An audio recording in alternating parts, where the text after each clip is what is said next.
Alright, I have to get Jonathan a house. Oh, Where'd all my stuff go? Jonathan. Oh, it's on the other tab. I'm dumb. Jonathan. This character Jonathan. belongs to another player. This character belongs to another player. No, hang on. You got. I have to send get him the you a page. house. Let's see. Oh, here, I can clear a spot for him real quick. Let's see. What do you think about across from the greenhouse? Is that acceptable? Hello? B? Oh, yeah, I don't care.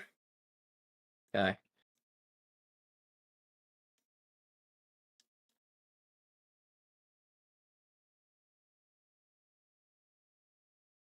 Alright, I think I've cleared out enough space for him. Ooh, actually on this corner wouldn't be bad. Just right here. Gosh. It's a long time since I draw.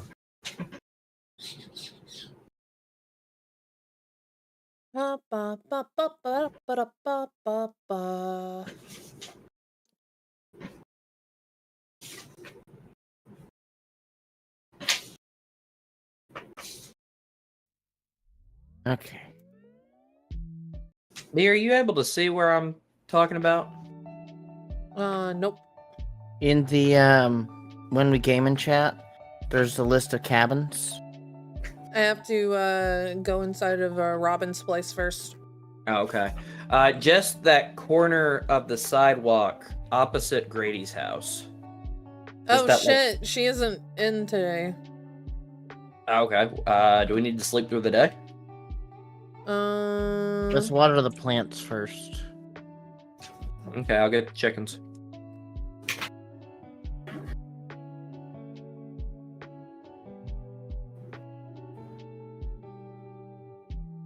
Hello, pumpkin. Hello, squash. Weren't there 3 of you? Let me know when there's a house. Okay, I'm sorry. You're good. You're good. Here it is. That was more of just like Hello, little chicken. I'm just like, hopefully I'm not doing anything wrong on my end. No, it's I You're have to. ruining it. She's closed on Tuesdays. Ah, gotcha. She closed Then I only should on the just day you chill. want to play. Soul says I would play, but I'm currently fighting a headache. Do you want us to not play without you? Because I understand. We can find something else to play. Me. Like Helldivers too. No. Actually, I can do this. Hi, Willie.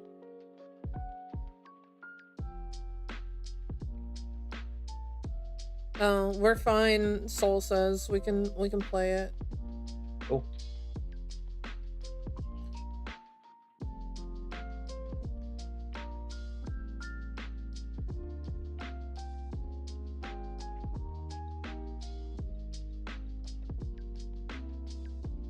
Bum, bum, bum, bum, bum, bum, bum, bum, Go see if Jester has any plants to be watered too.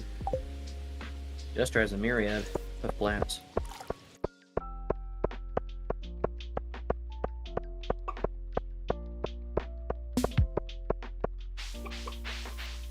Alright, I go back to my eternal quest for bat wings. Get over here, B. No, don't touch them. I've seen enough anime to know that's a gross idea. Don't touch them. Myriad? Means an abundance of. Yeah, I don't see the myriad. They had myriad. They have them down toward Grady's house. Yeah, they're not there. There's just like 5 or 6 things of corn. Yeah, that's what a myriad means. 5 or 6 things of corn. Yeah. See? Mm. 'Cause it was all melons before. It was all melons.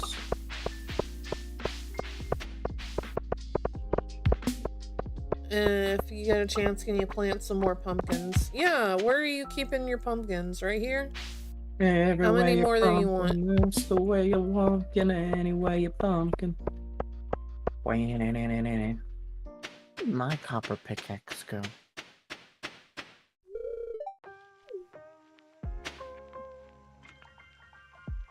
Where's Abigail going? Oh, she's going up here.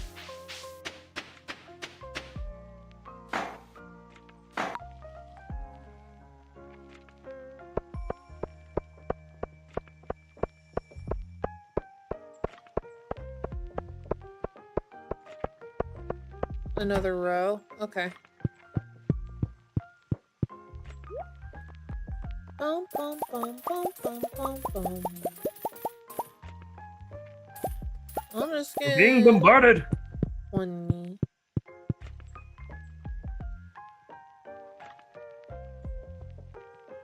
Suppose I'm upgrading a different pickaxe today. Eat red mushroom. Yes. Ooh, shouldn't have done that. Does anyone have any cave carrot? Not currently. Okay, Penny. I won't later. Penny wants some for a pizza. Still don't have any. Okay. What did you think I would change my answer? No. Oh, if it's Penny. 2, 3, 4, 5, 6, 7, 8. Fight me, bat. Your death shall be swift and merciless.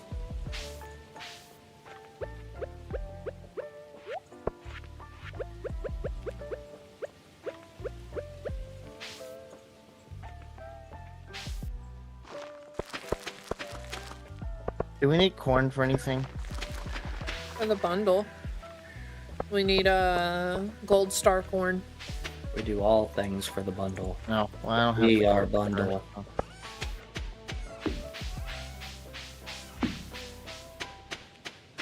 You say that jokingly, but I once joined a cult/guild in Mabinogi called the Bundleism Cult. Led by Mobby Nerd. Mayo actually kind of hits in terms of regen, so I joked, but I did drink the mayo.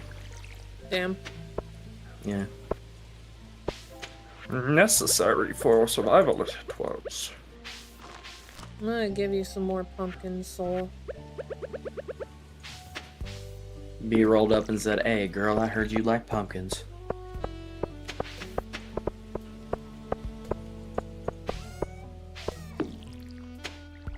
No, I got some broccoli seeds. Already watered these. Oh, okay, thank you. Hey, little mama, let me give you more pumpkins. Let me take you away from all this. No, Let me give you the pumpkins you deserve. no. Only the best pumpkins for you, pumpkin. I'm not gonna lie. There's a large portion of me that just hit with the disgusting, like, Discord boyfriend kind of vibe. The Discord, like, daddy? Yeah, With the his one that's Discord creepy. kittens? Yeah, that's the one. You guys Greetings, wanna play this Chicken. tomorrow? Yeah, we can play this tomorrow.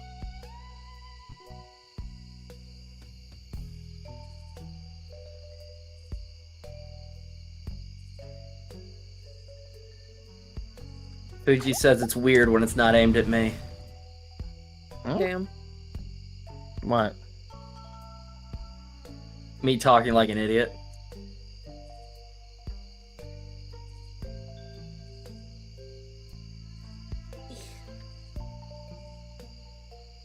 Maybe? What? I actually had to think about that for a second. Is that why I found it weird?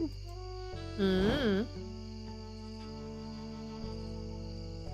Are you guys okay with playing this tomorrow too? Yeah, I'm not opposed. I mean, I'm gonna be fishing a lot, so I'm fine. At some point, I'd like to do some more of the Fortnite mythology with you guys, but other than that, I got no plans. We can do that Saturday. I think it takes 2 days for the house to be made too. Okay. But, I'm chilling. No, it's instantly don't- made. Oh, yeah. It's instantly Huh? made. It's instantly made? Okay. Oh, Oh, the house is no, instantly big made. chunky boy. I'm sorry. I forgot to change my stream over to Stardew. There's no cross, but I couldn't start it if I wanted Content warning was the game we were playing before. It's not very well made for streaming, admittedly, name-wise. Yeah. Oh, I got hit by a bat on my way out of the mines. Also, how's Oopsie. it going, big chunky boy? Not bad. How are you doing? Sam, you are not a big or chunky. I'd like to be one day if my grades were good. If my grades are good.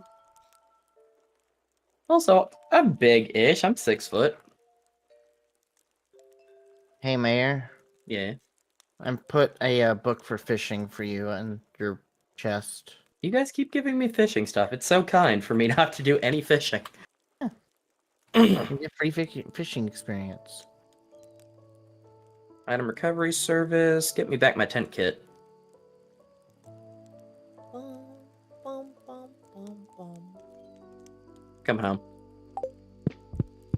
It's okay, I was the only person in bed. Without me, Naruto runs. Goes well. You worked out, windows open, chillin'. Nice. Sounds like a chill day. I entered another cutscene. Shut up at the perfect time, Hatsune Mike. Hmm? Our special orders board. Cool. Love that. Neat. I'm sure B and or Jester will explain it to me later. I gotta go to bed.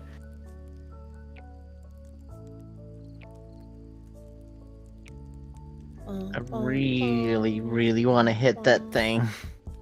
What thing? The one thing on Mayor's stream right now. Hmm. No, you're not allowed. I know I'm not allowed. It's just staring at me, taunting me. What happens when you get a friend with lots of ideas but no views? Earthquake. I'm 6'2" and I'm a pretty chunky bear. My arms and legs are nubs. I can't hold on to anything. Oh, One big bed. one big bed.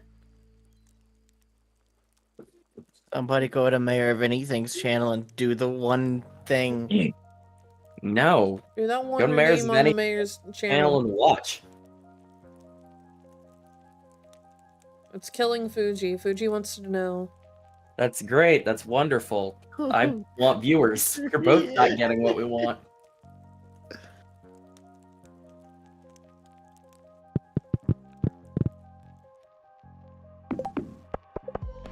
Mm,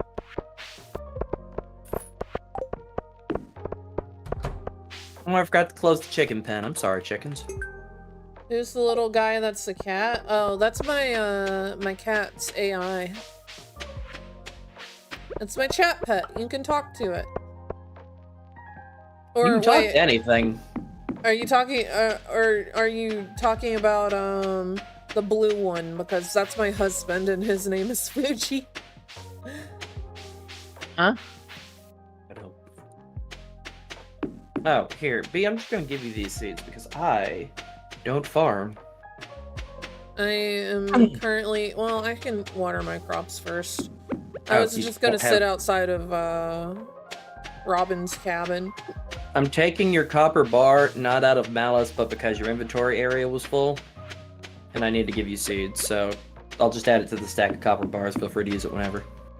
There's a box in my house that is also for stuff. I don't really organize anything. That much is apparent. B's a parent? Congratulations, you two. Damn. No. The black cat. Oh, the black cat is my cat Zoe.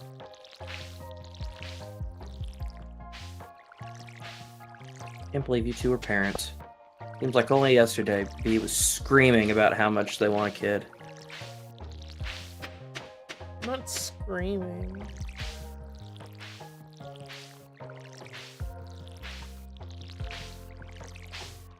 Thank you for calling me cute. Can we build Jonathan a house now? She's not open yet. What is the power I learned from this, Fuji? I think it's just so it's easier to get ore. Oh, you get the what is it? The bro? I don't know. I'm asking you. It's the egg things from the fish, honey. Row. Yeah. Yeah. It gives you the ability to get that from fish. Row, row, fight the power. Got it. I am Soul Razor's niece. I need somebody to be able to make like a jam jar.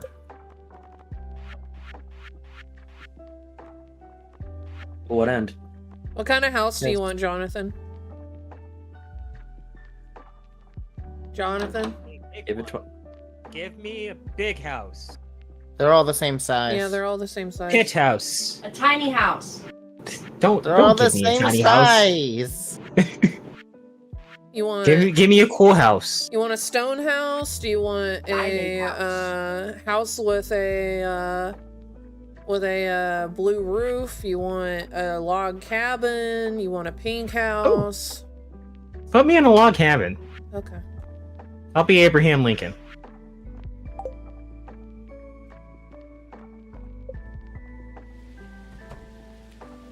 Abraham Lincoln. Fuck Wolverine Bongo. I don't give a fuck about this motherfucker's problems. And yet he wants me to solve I don't them. think that's how that song Everybody goes. sing it, got a full ensemble. There we go. Alright. that appear in front of my eyes.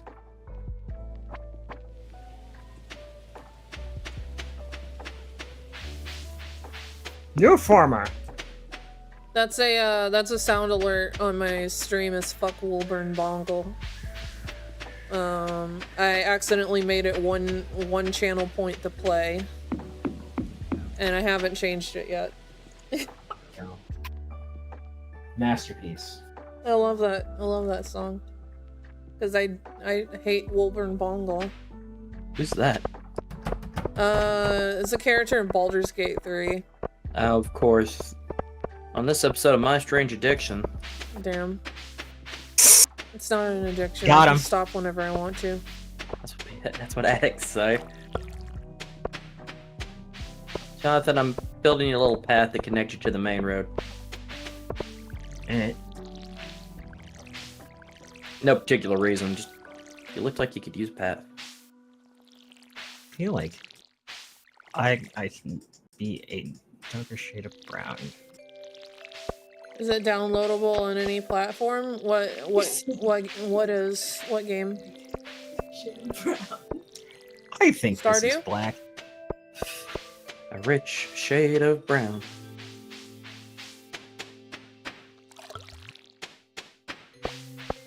Like, I don't know. I look racially ambiguous currently. Does it look like a uncomfortable white person would go, oh no, he's about this safe. motherfucker's problems. And yet he wants me to solve them. Everybody sing it, got a full ensemble. It's one of those things of just like you're just like, where are you from? You're so exotic. Dude, just like that's the shade we are currently. Say less, I understand. I mean, there's a blue guy. I'm sorry, they're not much of an ally. We're working on it. His name is Q.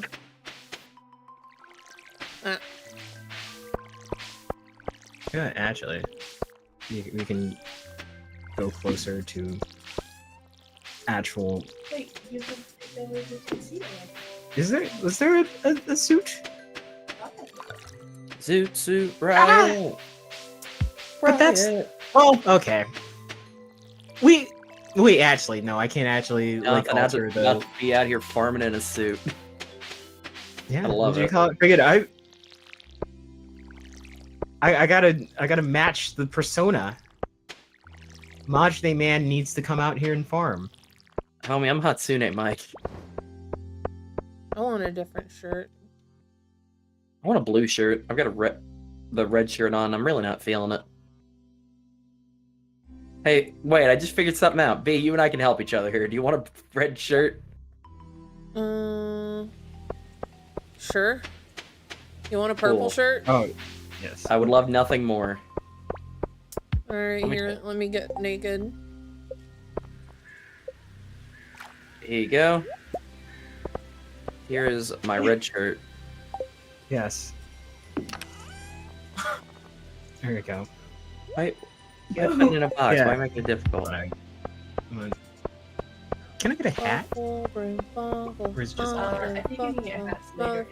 Okay. So. Because you can like get, I think, hats and clothes. And I've got a dresser you can raid, Joff. this is your starters. All right. It doesn't have much in it, but you're welcome to anything that's in there. I forgot to customize my I shirt love whenever I that started even in this the game. vague shape, I can see the Killmonger cut. Oh, of Thank course you got Chunky it. Boy, thank you for the gifted sub. Oh, you gifted a sub to Emo. Yeah, maybe they won't be emo. To Emo Shimo. There's so many. I love Yeah, Emo so much. I was so close with the first one that I had. Like, I had my hair, and then I was just like, no, I'm going to look for a hat, and then I messed it up. You wanted Killmonger braids. Says Emo every Shimo, game developer ever. Emo Shimo was one of those people. And Jessica! Man, you were speaking in tongues right now, homie. Emo Shimo is like a friend that like I don't really I watch her streams, but like I'm too shy to ask if she ever wants to play games with me. Like a true bottom. This is your invite, Emo Shimo. Emo Shimo Jessica is what you just said, like it was a coherent thought. If I see Shimo streaming one day, then I'll just drop in and ask and see if it's okay. No, I don't want to ask while she's streaming. No, Well, put let's them do on the it now. spot like everyone has put us on No, the no, spot. I'll just be like, hey, after stream, I want ask a question. Has No, because will. then that sounds No, like you're trying to yeah. proposition them. Yeah. Well, then how do you propose it works? Off stream, I just send a Discord message. Well, then do that. I'm shy. Okay, well, tomorrow, whenever you get home, I'll open up your Discord and I'll No. message them. B, Why? send them a DM or I drop 3 bombs in your house. My favorite thing is evil. Hey, you open your box. There's your should- ultimatum. Should I open my box? Yes, okay. You got Emo's Hey. gonna go work out tonight? Ah. Times 15. I didn't know Emo worked out. You know, I'd like to think that emo worked out a little bit for all of us. Yo, what up, Lightfoot Rogue? Dang, your chat's popping off, B. Stardew's a popular game. Stardew. Stardew, bring in the view. We tried to play content warning, but we Oh, had shoot. issues. Well, I forgot that I had a sub sound like that. Happy sub anniversary to Soul. Going to bed because your head's hurting. Have fun and we play tomorrow. Sounds good, buddy. You rest up and thanks for that sub. Have a nice rest, Soul. I forgot how loud my sub sound is, and it admittedly scared me a little bit. Because it's power from Chainsaw Man screaming, "Alright, on your knees, mortal scum. You stand in the presence of power." Mine's a bell tolling. I made mine as obnoxious as possible. Hmm. Was it a good idea? No. Did I do it? Absolutely. I forget that it's there, and when it happens, it scares me almost consistently. Oh shit.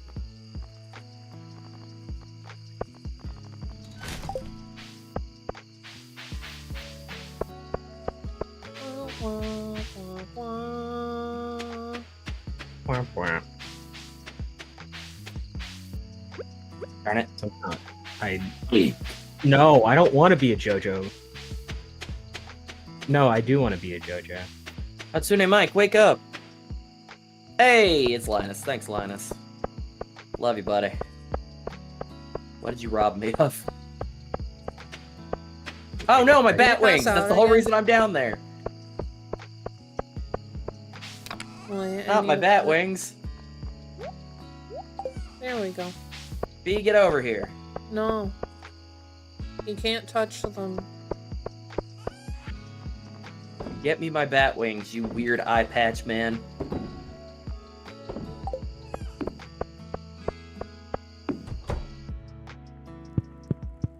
Who the fuck keeps putting this fucking flamingo in my house? Dun dun dun! I'm going to fucking shove this flamingo up your ass. Leave it out of my house. I thought Jester put it in your house. Jester isn't I think online. Jester still put it in house. Was it put on last time? No. I saw it whenever I came in there, though. I'm gonna fucking lose It was my right next shit. to the bed, wasn't it? Is it you, baby? You're using that tone of voice where it's No, like, I I'm honestly- faking innocence right now. I promise you on all of my family right now, I did not put it in your house. I'm gonna find I'll whoever stay put on. this. I'm gonna find just whoever be put happy. this fucking flamingo in my house, and I'm going to shove it up their ass. It was me. I mean, I had the flamingo the whole entire time. it was impressive that you knew about Jester putting it in their house, I guess. I didn't realize you were watching the streams. Yeah, I didn't know that you watched any of our streams. Or participated in them. I found radioactive goggles. I was there for most of the, what do you call it, friggin' Ace Attorney streams. I can't do both. Oh, gosh. Alright. I need help deciding. What? Fuji, this is critical. We sell hats. Okay, cool. A or B? Oh, that's such a difficult decision. It really is. Will it honk after? Baby, you gotta come over here. The You gotta come over flamingo? here. No, Huh? you gotta come over here. Hold on. No, right now. This is What? the most important thing going on in the game right now. What? Okay. So go Alright. visual first. So, important decision, B. We have my usual hair bone, right? Mhm. Classic. Classic Hatsune Mike, because it's the only thing I've worn on my head. Oh, no, you gotta. Like that. Ah, Blank Yeah. Man! Oh my god. Why is that your reaction? Unfortunately, Well, a they know- lot of people in the South's reaction. Well, Uh, we know which one of us is gonna turn out to be this conversation we had last time. Yeah. Jester and Buddy. See, but when I do it, it's clearly a joke. When Jester does it, it's obviously evil. So anyway, B, you were saying I have to do what now? You have to use How the goggles. Am I rating for clothes? Also, Hey, where's hey. Jester? Hey. Did Jester ever respond to my message? Hang on. I don't believe so. I gotta check something real quick. To answer your question, though, Jonathan, just go to the dresser in my house. Which one It's is your the house? with the purple chest next to it. Okay. I have to water soul scraps too.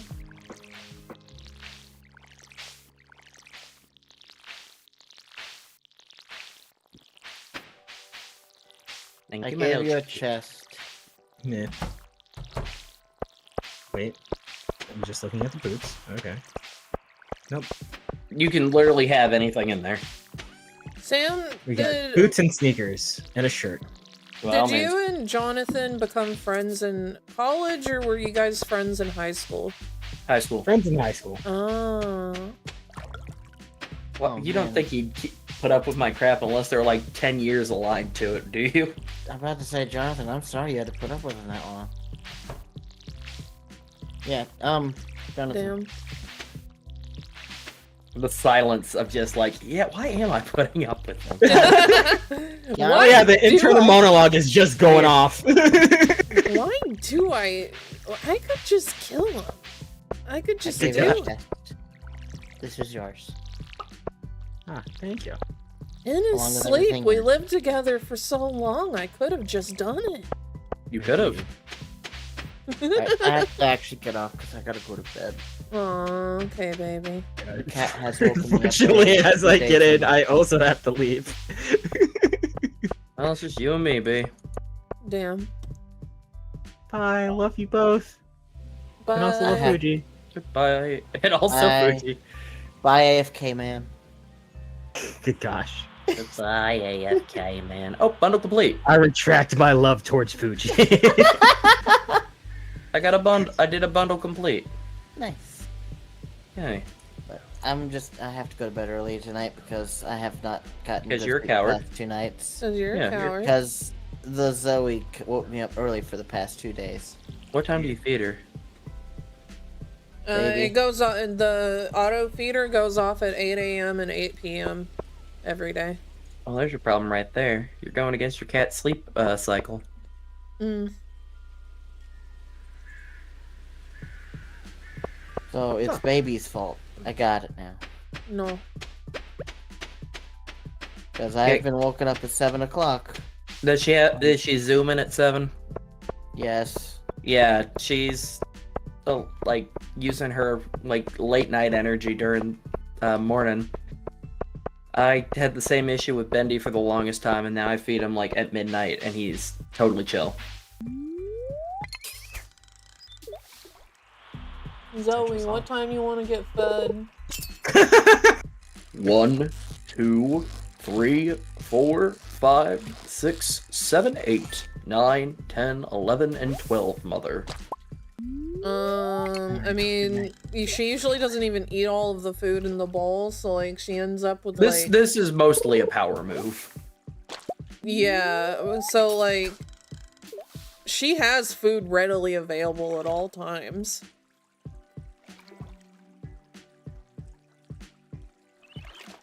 For her to eat.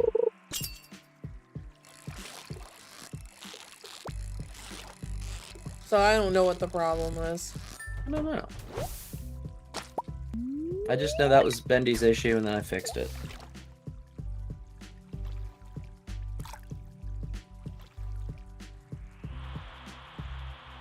Alright, we're gonna go ahead and store my hair bone.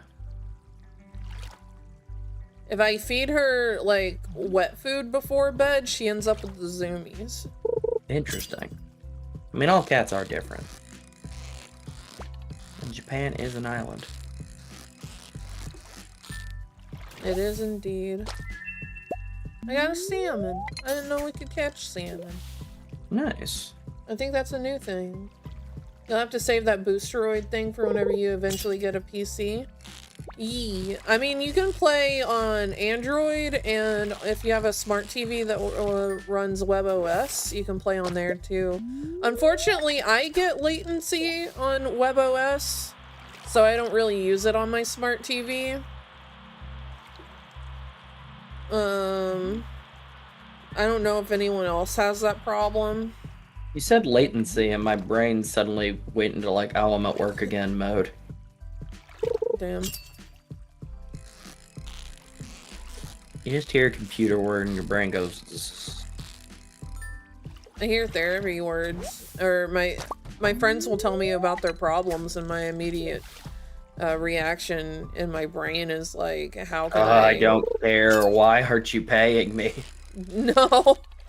It's like, how can I fix this problem?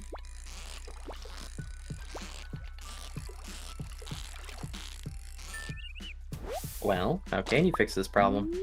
I don't know. What's your problem? Let's say. What problem do I feel like airing to the masses?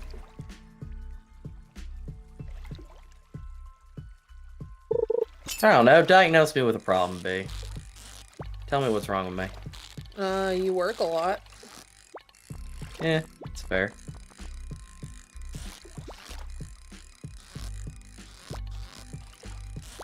You, feeling any chronic fatigue? Always. You ever experienced any burnout? Not in the last few years, admittedly. At my previous occupation, absolutely, 900%. But now that I'm living for myself and at this new job, I am perfectly content. Stream crashed on your end, you're back. Welcome back. Welcome back. I'm getting free therapy. Yep. Well, I mean, like, I can walk you through, like, a fake therapy session as if you're, like, a new client or something. Is that an interesting bit for people? Is that, like... Do you guys want to see how I do therapy while I play not Minecraft, Stardew? Do you ever feel like you're playing Minecraft? That's actually a sign of schizophrenia. Damn. Yeah, it's like, oh, okay. Neat, I guess. For those of you who, are new here, I'm an actual therapist in real life. And I'm emotionally unavailable in real life. Tell me about that. Oh, gosh. You know what? Let's actually try this. Let's try something. Let's do my need to be mean to my friends. That's a nice open one everyone knows about. Okay. So, what is it about this, this need to be mean to your friends that feels like it's necessary for you in your social relationships? Man, that is an excellent question. I feel like a lot of it is based in, like, a comedy aspect, because it's like there's an invisible audience watching me, but they're not actually here. What is it about the, like, rudeness of it that you feel is comedic? Is the only way for you to be comedic? It's not the only way. Admittedly, it's the way that most people react to, so it's the crowd pleaser. However, I also do get instances where people go, hey, that guy's being a dick, and they don't realize that it's a joke. And then I immediately crumble into my natural self of feeling terrible about it. Yeah, it sounds like that's something that weighs heavily on your brain. Oh yeah, I don't like to actually be mean to people. You don't like people seeing you as the villain. To an extent. I think a villain in the realm of the fiction of the world of pants, totally fine. But I would rather people not think of me as, like, an actual villain in real life, because that is never my intention to make someone unhappy or uncomfortable. You're fine with it in the comedic aspect. You're just not fine with it in the aspect of, like, who you are as a person. Sure. And I think there's a separation between the character I play and the person that I am. However, that line doesn't always get seen by some people. And then I end up not necessarily coming across as a bad person, but in that instance, seeming as a bad person. And then the double down from my friends doesn't necessarily help the situation, and it feels like I've got everyone entangled in something unnecessarily. It sounds like you really think about, even though you have this persona of someone who doesn't really care what other people think, you have, like, the internal self that cares a lot. Oh, immensely. It's 100%. My friends are the most important people in my life. I love them dearly and would do anything for them, and hope that they know that. But within the realm of this world we have crafted, I don't often get the chance to say that. And unfortunately, don't feel that that's the kind of thing that the audience is looking for either. What if you did something just for yourself instead of worrying about what the audience wants? That's what the YouTube videos are for. Tell me about what you do on YouTube. I make videos pretty much about whatever I want. Any theories or like idea videos. I did a Zatch Bell card opening just because I thought that would be fun, and I enjoyed that. I had quite a few people with positive feedback on that, and they remarked on how they liked the bright personality, and I thought, oh, that's nice. I can have a separate section where I can actually be a genuine person, and that's enjoyable, and I think it tracks better in a solo medium with videos. So, you know, it's just a more predictable. I don't want to say controlled. It's not about control. But it's just a predictability of, okay, I know if they've clicked this video, what like I am doing is what they are here for. So I don't have to necessarily be the performative character of a cartoon robot politician. I noticed that whenever you start talking about being your genuine self, you seem to open up and have a brighter tone in your voice. Interesting. That's not something I'd be aware of. I wonder if that's something that you could incorporate into your streaming life. How so? Being more genuine and maybe even happier because of your genuineness. Interesting. I wonder if people would vibe with that. It sounds like you already have an audience for it on YouTube. Valid. Oh, the train's passing through Stardew. I don't know where that train is. I can show you the train. Please do.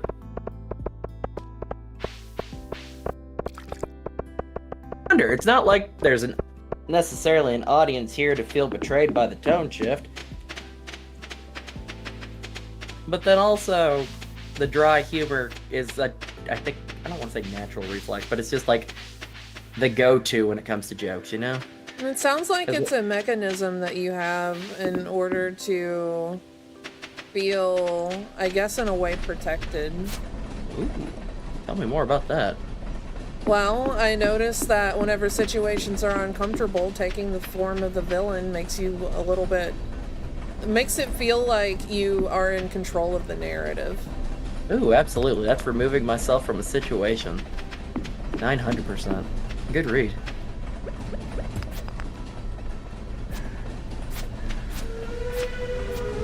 I don't know what I'm supposed to do with this train. Usually it drops shit. But it didn't that time. Unfortunate.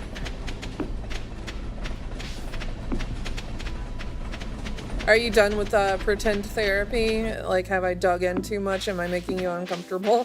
No, it's interesting.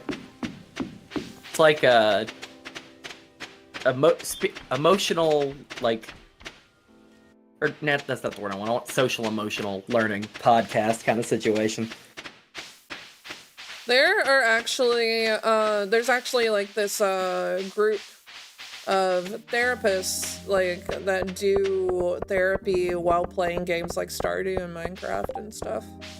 Interesting. And it's something that I've always sort of been interested in. I think you do an excellent job at it. I felt like it was a conversation that was being heard and also being processed. And so many therapists that I've seen in life will say, oh, like, I'm not supposed to give you the answers, or I'm not supposed to tell you. And so it feels like a one-sided conversation. But you actively spun the words in such a way that I was saying that it was like, yes, I am hearing what you're saying, and I'm asking a question to further the dialogue. Yeah. Yeah, that's basically how I was trained. You were trained well. That was a very pleasant little blurb there.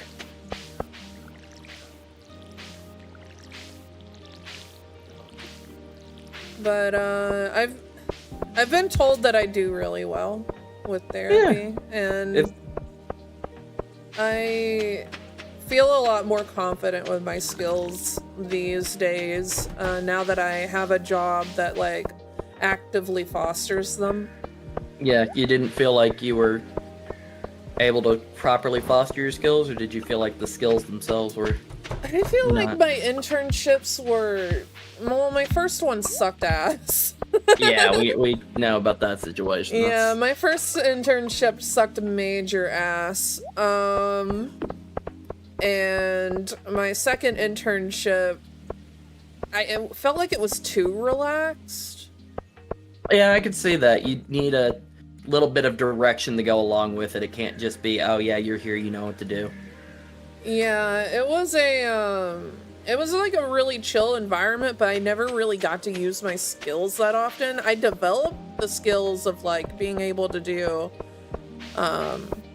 group therapy, which is a valuable skill that I hadn't learned up to that point. But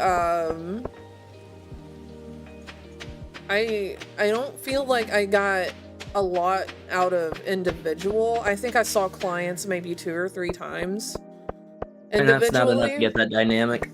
Yeah. I mean, whenever I did see them, I felt like I did very well considering that, like, I knew them from group, so I would ask questions like, you said today in group, you know, this and this, can you tell me a little bit more about that? I bet that was a way to foster that good dynamic as well, making it feel like they're being heard and Yeah. actually like what's being said isn't just going off into the ether. What I did prefer from that internship at the my second internship was that I had a smaller group of clients, therefore I was able to get like intimately, like I was able to intimately know them Sure. to a point of like I was there every single day. I talked to them every single day.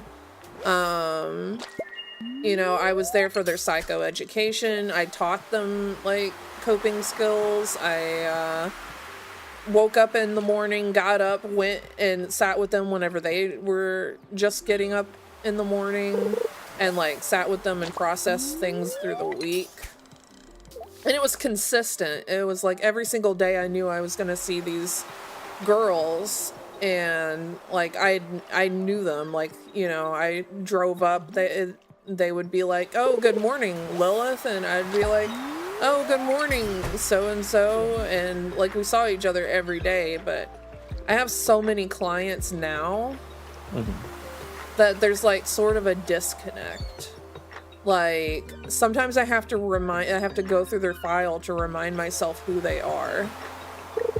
Does that feel like it's doing a disservice and getting more of that, hey, I don't feel like I'm getting anything from this that you had with your group?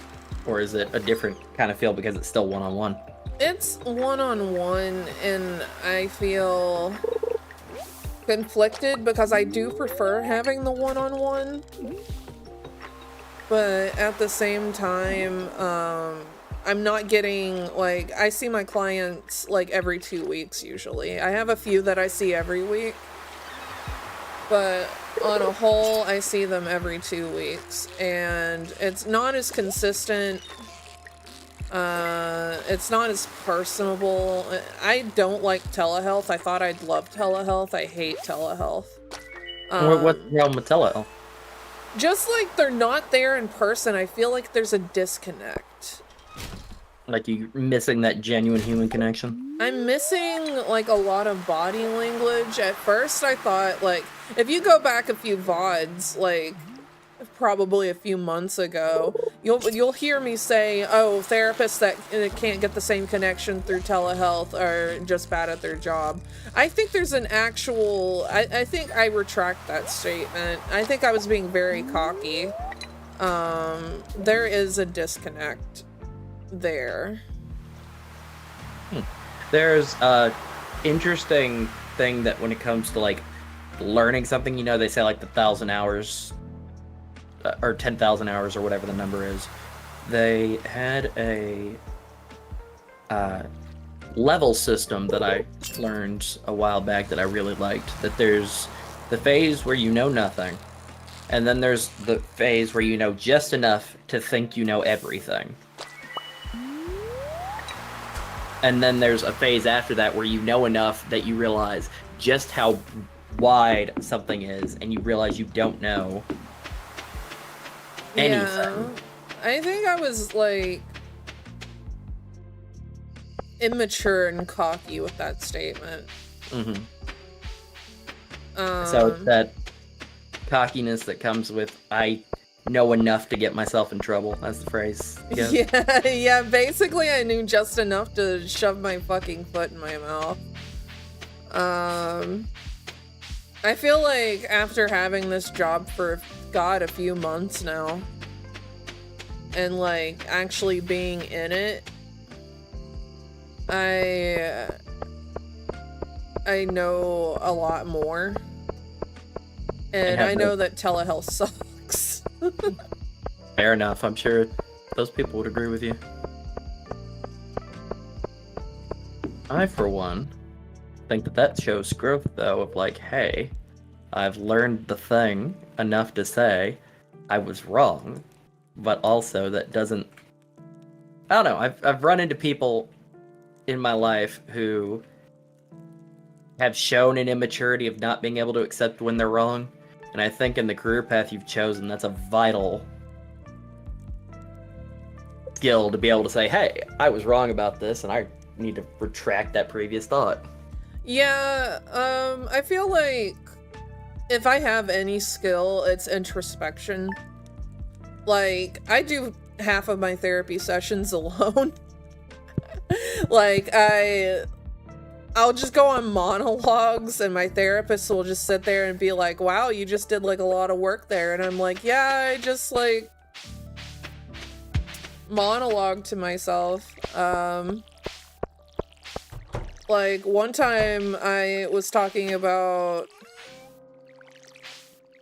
like my tendency to people please, and I'm like, that probably goes back to my childhood whenever, you know, nothing was ever good enough. Yeah. It was can I not pick this up? Hold on. Oh, my inventory's full. It was, I lived in one of those households where it's like, it's sort of expected that you get A's. Sure. It's like, if you excel academically, yeah, like we expect that from you. But like, if you fail academically, how dare you not meet expectations? Like, I was grounded a lot. Because my parents felt like I couldn't focus on school if I could play video games during the week. Sure. So I wasn't allowed on the computer. I wasn't allowed like to play video games, watch TV. So I just had books. I would just read books, and even then they tried to ground me from that because like it was distracting me from my studies. And that goes so it's unfortunate because that's so counterintuitive to how it just not only children but people learn. When you are shut in with something, it's not. We are starved for a lot of things, but seldom is the human species starved for knowledge. We're not out there going like, yes, if I leave you with this book long enough, you'll have no choice but to learn calculus. Yeah. Sure, they might get bored, they might go to it, like, just because they got nothing else to do, but also, it may just never happen, and unfortunately, that is a ideology of teaching that parents, in some cases, have really latched onto. Yeah, I mean, I have always excelled academically, like, since high school, and not really middle school. Middle school was a tough time period. I'm sure. Tough time for most people. Like, my grades weren't the best in middle school. Yeah. But I really excelled, like, in high school. I excelled in college. I think the first time I got a C in college, like, I had a mental breakdown. Yeah, that sense of self that's been defined by your parents. Here's that cave carrot. Oh, thank you. Yeah, I found a farm totem right after, and I was like, if that's not a sign to go give this to you right now, I don't know what is. Let's go put these in Soul's box.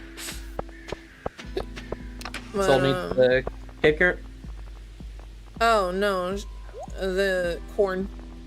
Okay.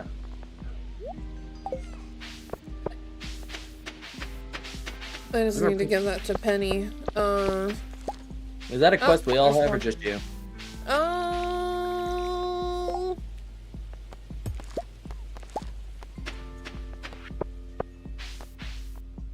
I think it's actually gone. I don't Oh, see well. it anymore. Free cave carrot for you.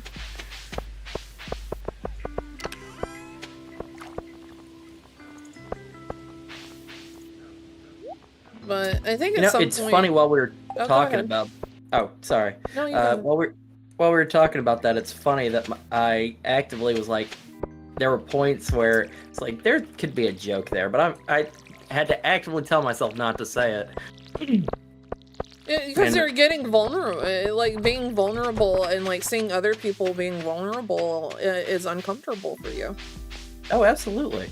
I think there's a big part of it that comes from in school being bullied as much as I was, and I don't know if I've ever shared that on stream. It's not like a big secret, it's just never come up, that I was like TV movie, like beaten up on the daily levels of bullying, and found that if I kept talking, which got exhausting, I had a whole thing about stopping that where I had to be the person that was constantly commanding conversation, but also being able to joke or make a joke at someone's expense and deflate the situation. And that was a huge coping mechanism.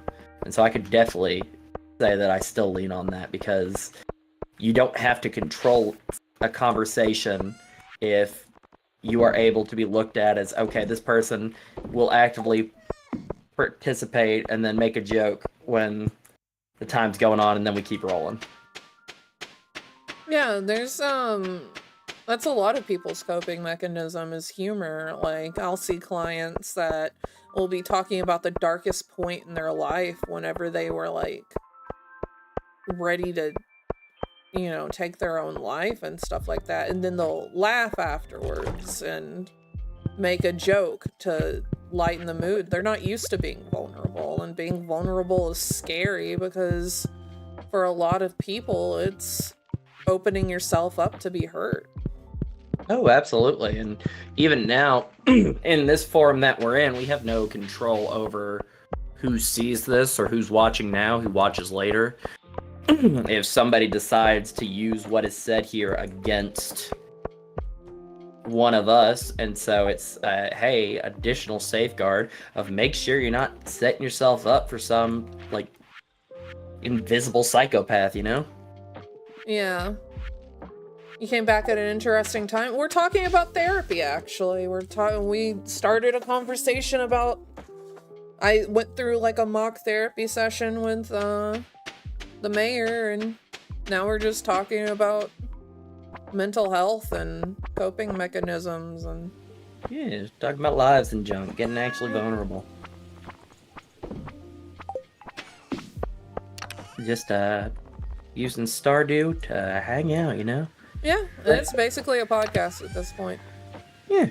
And I feel like when we get in large groups, it's harder for me to be genuine. I think that goes back to, like I was saying, hey, I can be myself with solo videos, because there's so much going on when we get in our big groups that it's like, okay, I will sign myself to, like, okay, I will do the bits, the riffs, and then let other people do their thing. And so we so seldomly get to actually have these conversations.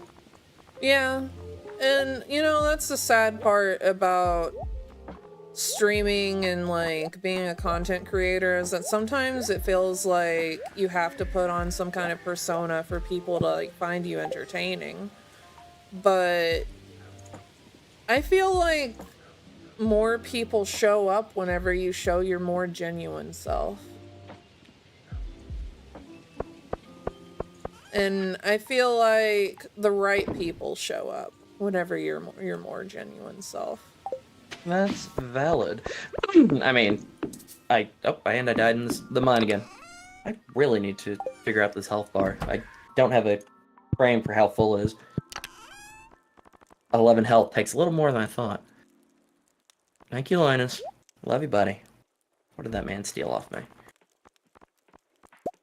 There is a proponent of being more genuine, though, where people feel like they know you like a lot more, and there's like this sort of parasocialness to it. Yeah, you gotta be careful with those levels. So, you know, there's a fine line whenever you're a content creator of like how vulnerable you can be, because there are some people that can and will take advantage of that. I just feel like being able to stand up for yourself in those moments and do whatever you can to like preserve your peace is important. I agree, and I will say I don't know if in the early days we did the best of that as a group. We had people come in and out that, looking back, probably we should have just kept in the viewer stance and been like, okay, you do your viewer thing, we'll do our thing. Because it affected content, sure, but also it, like, put stress on the group for a good minute. Yeah. Yeah, there were some people that, at the beginning of this whole streaming thing that I, definitely should have kept at a distance. I couldn't have known it at the time, I don't think. Sure, now it's a mistake you learn from, not a thing you see coming. It's very difficult to be genuine sometimes, too, whenever you aren't certain which presentation of yourself is genuine. Yeah, that can be a thing, too, where you're so disconnected from yourself that you mask so much. Like, masking, a lot of people treat it like it's a good thing, and most of those people are neurotypical. But you really start to, like, hide your true self with the masking. And then there's, like, this disconnect from your personality. Like, who am I without the mask? Yeah. And I think, admittedly, in terms of who I am as I stream, I am at a turning point with that, where I had said, I think I said during the stream, maybe I said it before, I don't remember, that I'm thinking of taking the VODs off my YouTube channel and moving them to a VOD channel. And I think mostly, one, that's just for organizing, because I have 200 videos and like 100 of them don't have views, and it just kind of muddies up the channel. But I think it's also to create a separation for myself of a quote unquote safe area to put a vulnerable mayor versus the insane politician man. The genuine Sam instead of the mayor. Yeah, I think that's a good way to put it. Yeah, it's a disconnect. I never thought of it that way. Yeah. Yeah, sometimes it takes a third-person perspective. Absolutely. Hold still, I can pet your head with the mouse cursor because it's over a piece of furniture, so it turns into a glove. Oh. Okay. Anyway. Sorry, that was just a little bit of whimsy for a minute.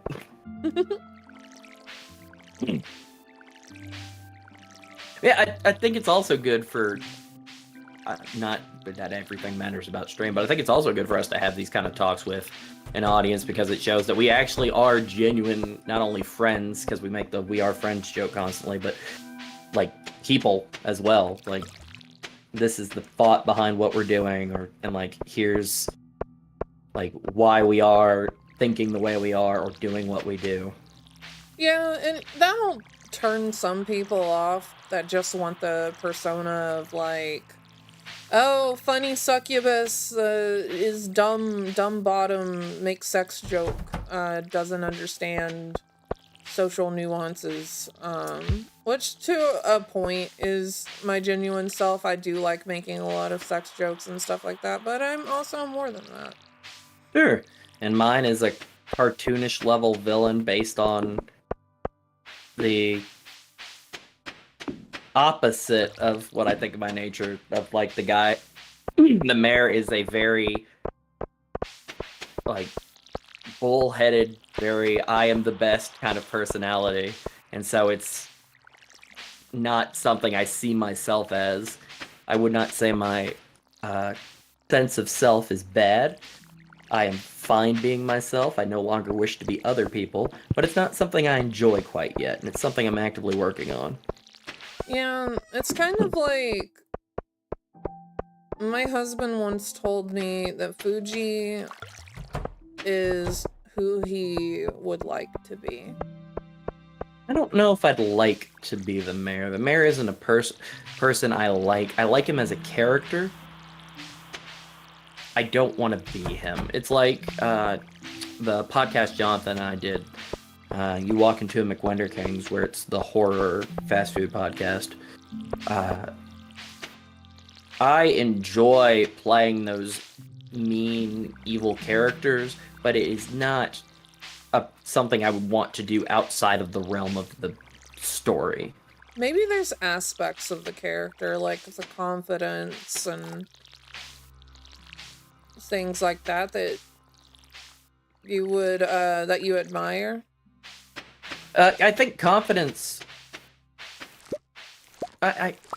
It's tricky because confidence is a word that is so entangled in business and masculinity in America that it makes it a thing of like, yeah, the number one thing that women like in guys is confidence, and oh, the best way to move up in a job is to confidently say what you want. And it's an assertiveness, but also I think what I like about the idea of confidence and assertion is the confidence of being heard, knowing that like, hey, I'm being vulnerable and it's a conversation we're having and I'm actually being listened to, and not like, yes, I want my feelings heard, I want to make sure that I am in control of this conversation. I'm perfectly fine just like us, shooting whoop, almost got too comfortable. But shooting the stuff and just talking about, emotional vulnerability and all that. But that's in a field where I know we are having a one-on-one conversation and I'm being heard and listened to. Yeah, and a lot of people don't have that skill, the ability to listen and like actively listen. It's called active listening. Oh yeah, active listening's huge for like just, I don't want to say excelling in conversation because again that sounds business and corporate, but like you have a conversation with an active listener and you've had a conversation with an active listener. Yeah, like it hits different, for lack of a better word. Like, and that's why a lot of people really should experience therapy. Because not only is it like good to get like that third person perspective, but also like they're trained in active listening, and there's someone who will listen to you, and not only will they listen to you, it's their job to listen to you. So Absolutely. And even though I did not have good therapists in the past, I'm still a huge advocate for therapy. I say it with the asterisk of maybe not for me, but I'd like to one day get back to it. Considering the age in which your therapist came from, because I'm sorry, but older therapists aren't really is effective because they probably haven't had training in so long that they don't even know what trauma is. And also, like, they've been at it for so long, they're probably burnt the fuck out. That is fair. I think I've had both ends of the spectrum. I had one that I think he was a little too cocky and because he was a little too new. Yeah, there's also those. And then I've had the one that, like, with the situations I brought forward, I was told, yeah, I don't know how to help you. And then the other instance was, well, you were fine yesterday or last week. And it's like, well, that's the point. Yeah, shit changes, like, my dude. Right. I've been trying for years to learn how to actively listen.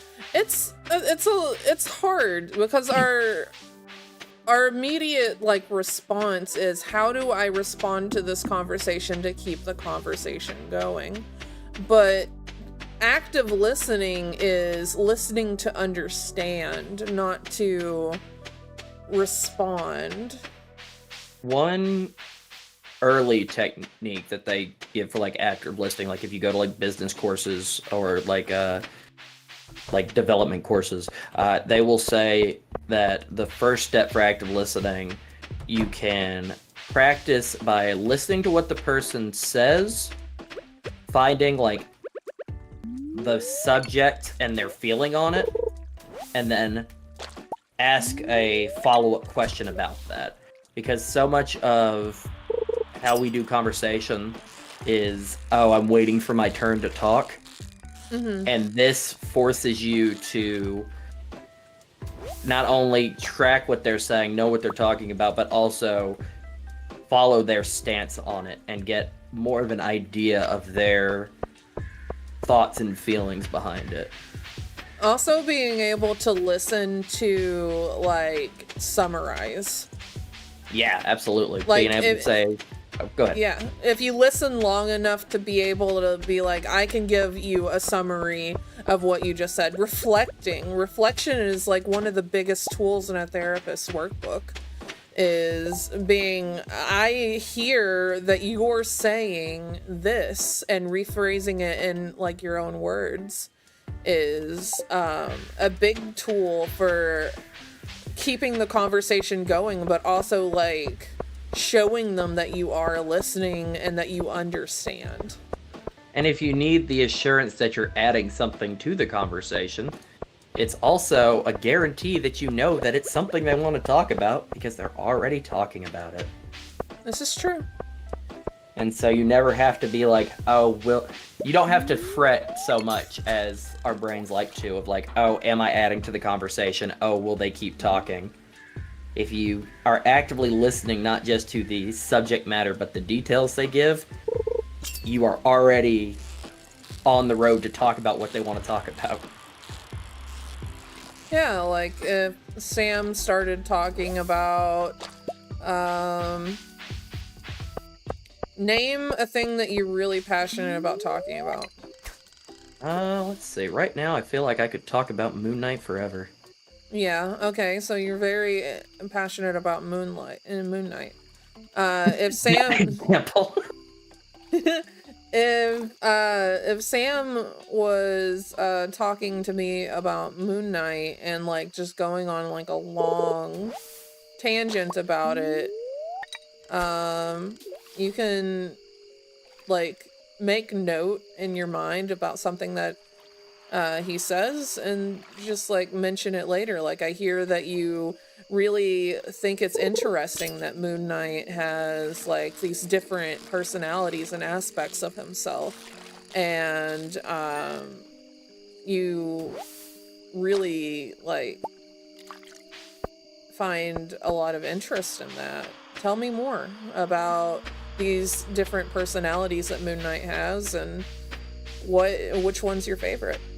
Yeah, and then I could, go off on that. It's also great for, personally, my love language is gifts, so active listening is a huge part of that, because I love finding something that somebody brings up and then they're like, oh shoot, it's this thing I like, and it's not a gift they were expecting. As an example, Jonathan, who was just on the stream, we were at B's graduation, and he was reading Delicious in Dungeon, and he showed it to me and was like, yo, this hits, like, this is the new thing I'm on. And then we did, I think it was his birthday afterwards. I'm trying to remember the occasion that I gave him a gift. But I went to the bookstore and got a, like, manual that looked like it was like an in-world manual of everything, and like a guide, and I gave him that, and he literally looked at it and went, oh shoot, wait, how did you, like, I just started reading this. Like, yeah, you told me about it. Yeah, a lot of people don't expect you to pay attention and remember. Yeah, and it makes a world of difference for friends and gifts and whatnot, because, you know, there's a difference when you get something from someone that it's like, oh, this is nice, and then you get that gift of like, oh shoot, like, this is something I didn't even realize I wanted. And I always like to do that for friends. I like to be able to say, hey, here's the thing you were talking about, got it for you. Every time I go comic pulling, I look for Soul, because she has told me titles she's interested in. Mm-hmm. And so I've just got like a small stack of books I admittedly need to give to her. I forgot to give them to her when we went to the tractor and combine harvester festival. But yeah, that was a thing of going, hey, my friend talks about this thing passionately, and I appreciate my friend and that passion enough to get a thing that is relevant to their interest, but also something I know that they want because they said it themselves. Mm-hmm. Oh shit. Wait. I need Oh no, Linus a lost his basket. Linus left his oh, is that a quest? Find Linus's basket and return it to him. I'm on it. Linus is like your favorite, right? I mean, I want to get the little sewer dude because I've never done that before, but as far as like pre-existing villagers, yeah, I love Linus. You know that you don't like marry Krobus, right? Yeah, he just like lives in your house, right? Yeah, he's like your roommate. Yeah, I'm fine with that. I'm Mero Ace, I don't have to get married. Okay. Let me rephrase that in case Ash overheard it. I don't have to get married to Krobus in the game. I will be getting married to Ash. Ash is like, what do you mean? What did that son of a gun just say? Hold on. What that bitch just say? Yeah, someone mentioning, Medi says, someone remembering some small detail I'd mentioned before always catches me the most off guard.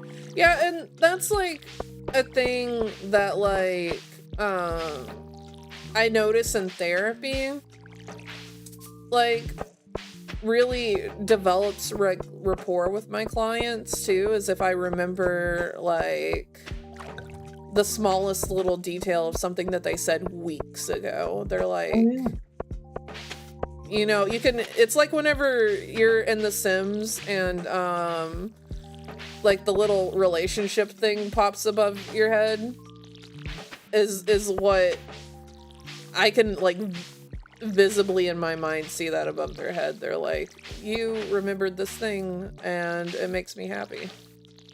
Oh, absolutely. What is this?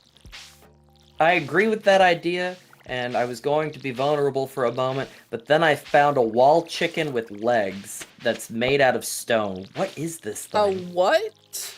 Okay, it's a big green house-shaped object that is blocking a hole in the wall, and it has chicken legs.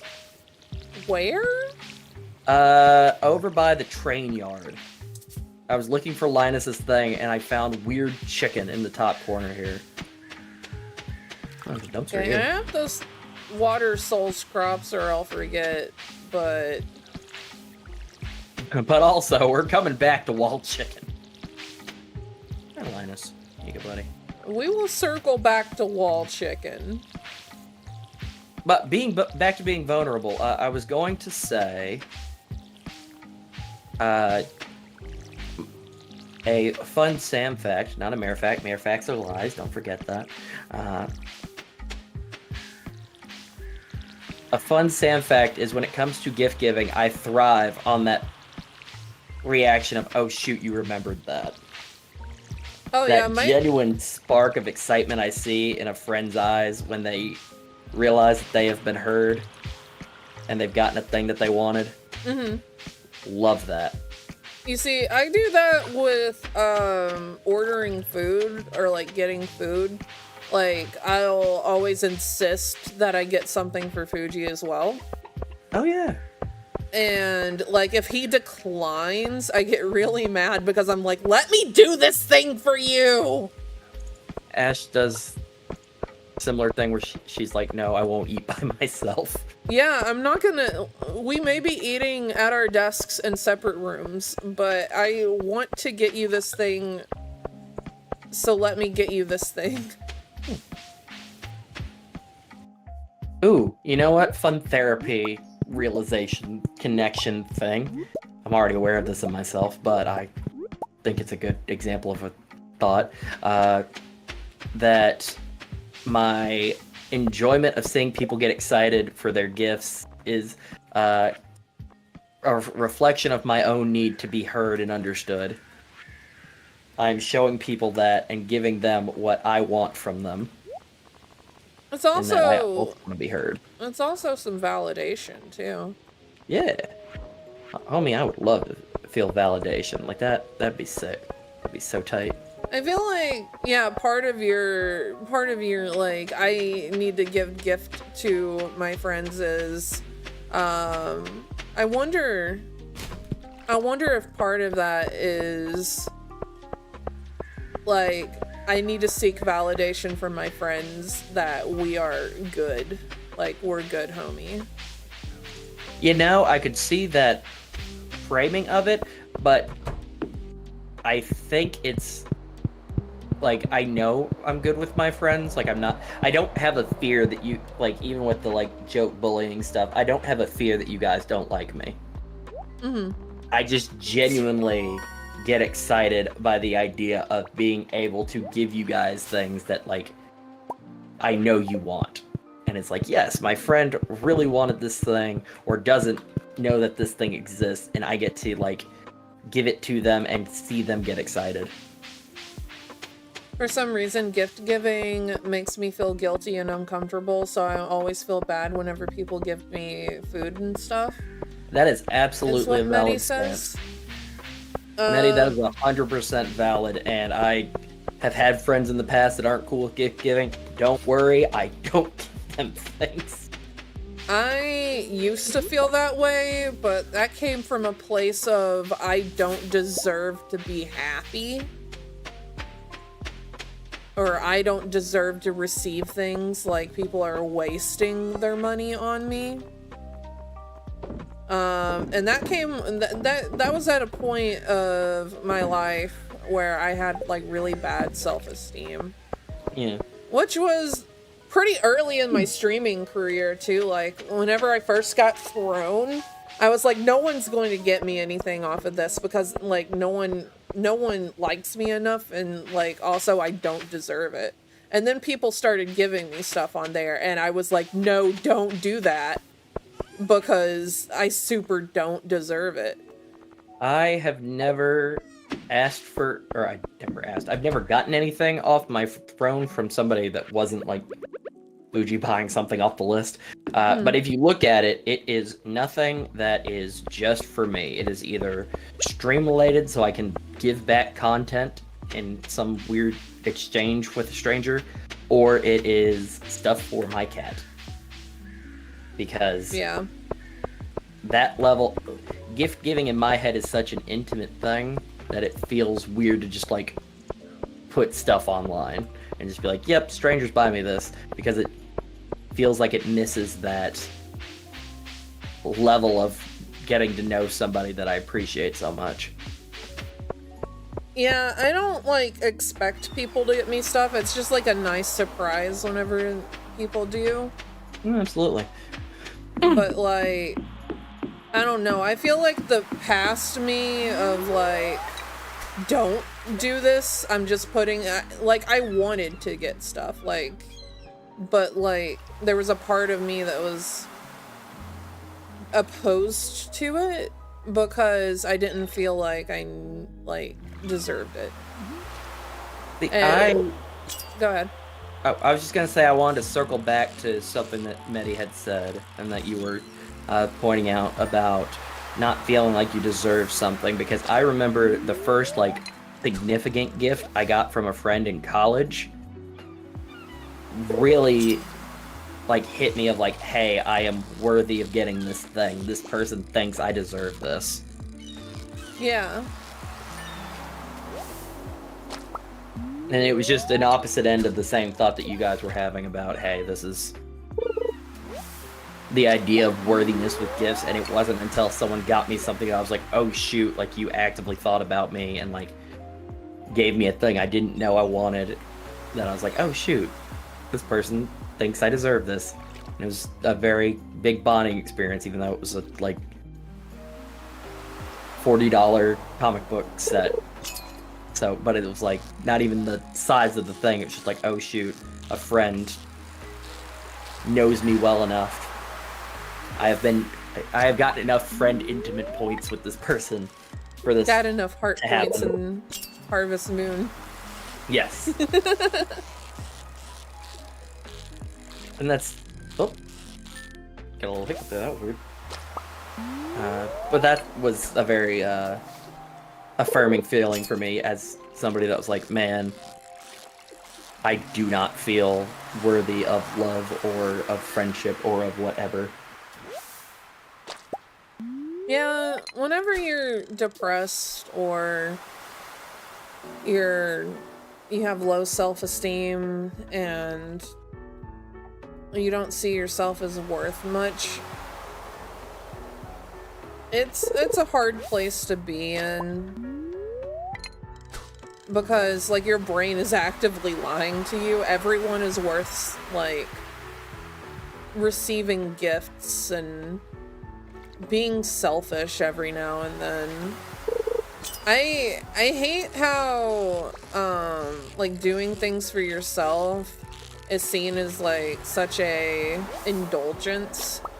Yeah, it goes against our work culture mindset. Like I've had people talk about like they feel like they haven't earned self-care. And I'm like, homie, that's self-care. It's necessary for your well-being. It's like taking a shower or feeding yourself or drinking water. It's like you need to give yourself some like you time. You need to treat yourself every now and once in a while, or like you're gonna be hella depressed. Yeah, and then comes that line of, oh, am I like indulging too much? Am I treating myself too often? And that's a whole other can of worms when it comes to that kindness to yourself. Yeah, and I think it's only ever too much if it becomes unhealthy. Yeah, Like, I mean, it's just that anxiety and stress like lying to you again. yeah, because if like the moment whenever indulgence becomes too much is if you're like spending too much money that you can't live off of, or like eating so much that it's making you sick and stuff like that. Like that's whenever indulgence is too much, is whenever it becomes unhealthy. But whenever someone who has depression and anxiety and is like actively in an episode, they think about indulgence, like too much indulgence. It's like if they start to feel good. Yeah, and it's like you said, it's that brain lying to you of, I need to earn this, or I am not allowed to feel good. This will sound weird coming from a cartoon robot, but you are programmed to feel good. That is the whole human experience, is seeking that out. That is the baseline function. Everyone deserves that little endorphin rush you get from doing something kind for yourself. That is not like a feature that gets unlocked. That is just something that everyone as a base human deserves and needs to thrive. Yeah. And my therapist actually today, I had therapy today, brought up like this thing where you know, indulgence is good every once in a while. It's whenever you deprive yourself of something good wholly that you like start to like lose willpower, I guess, and like being able to control your indulgence.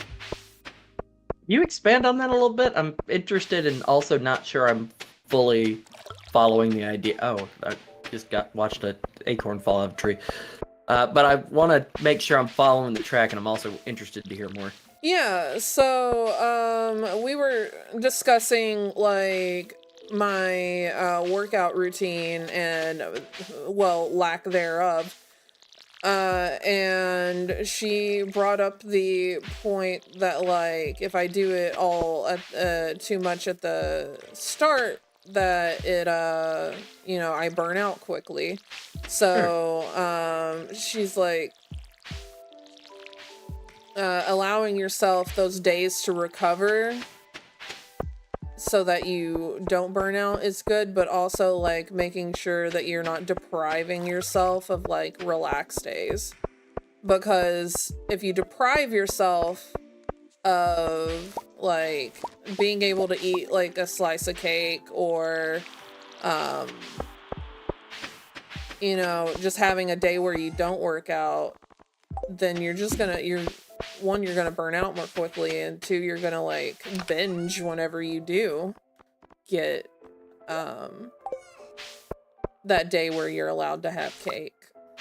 Sure, it's that balance. You don't... Yeah, there needs to be a balance. A lot of people on diets and such, like they'll like quit cold turkey and like I'm never gonna eat a slice of cake again, it's against my diet and stuff like that. And then they'll deprive themselves of like anything good, like endorphin inducing. And then their body craves it so much that they overindulge. 100%. That is that delicate balance of being kind to yourself and also knowing when you need to also, you know, not tough love. I hate the phrase tough love, but also have a sense of control for yourself and knowing that that is also caring for yourself, just in a different form. Oh, those are all watered. Oh, okay. I'm just hitting buttons then.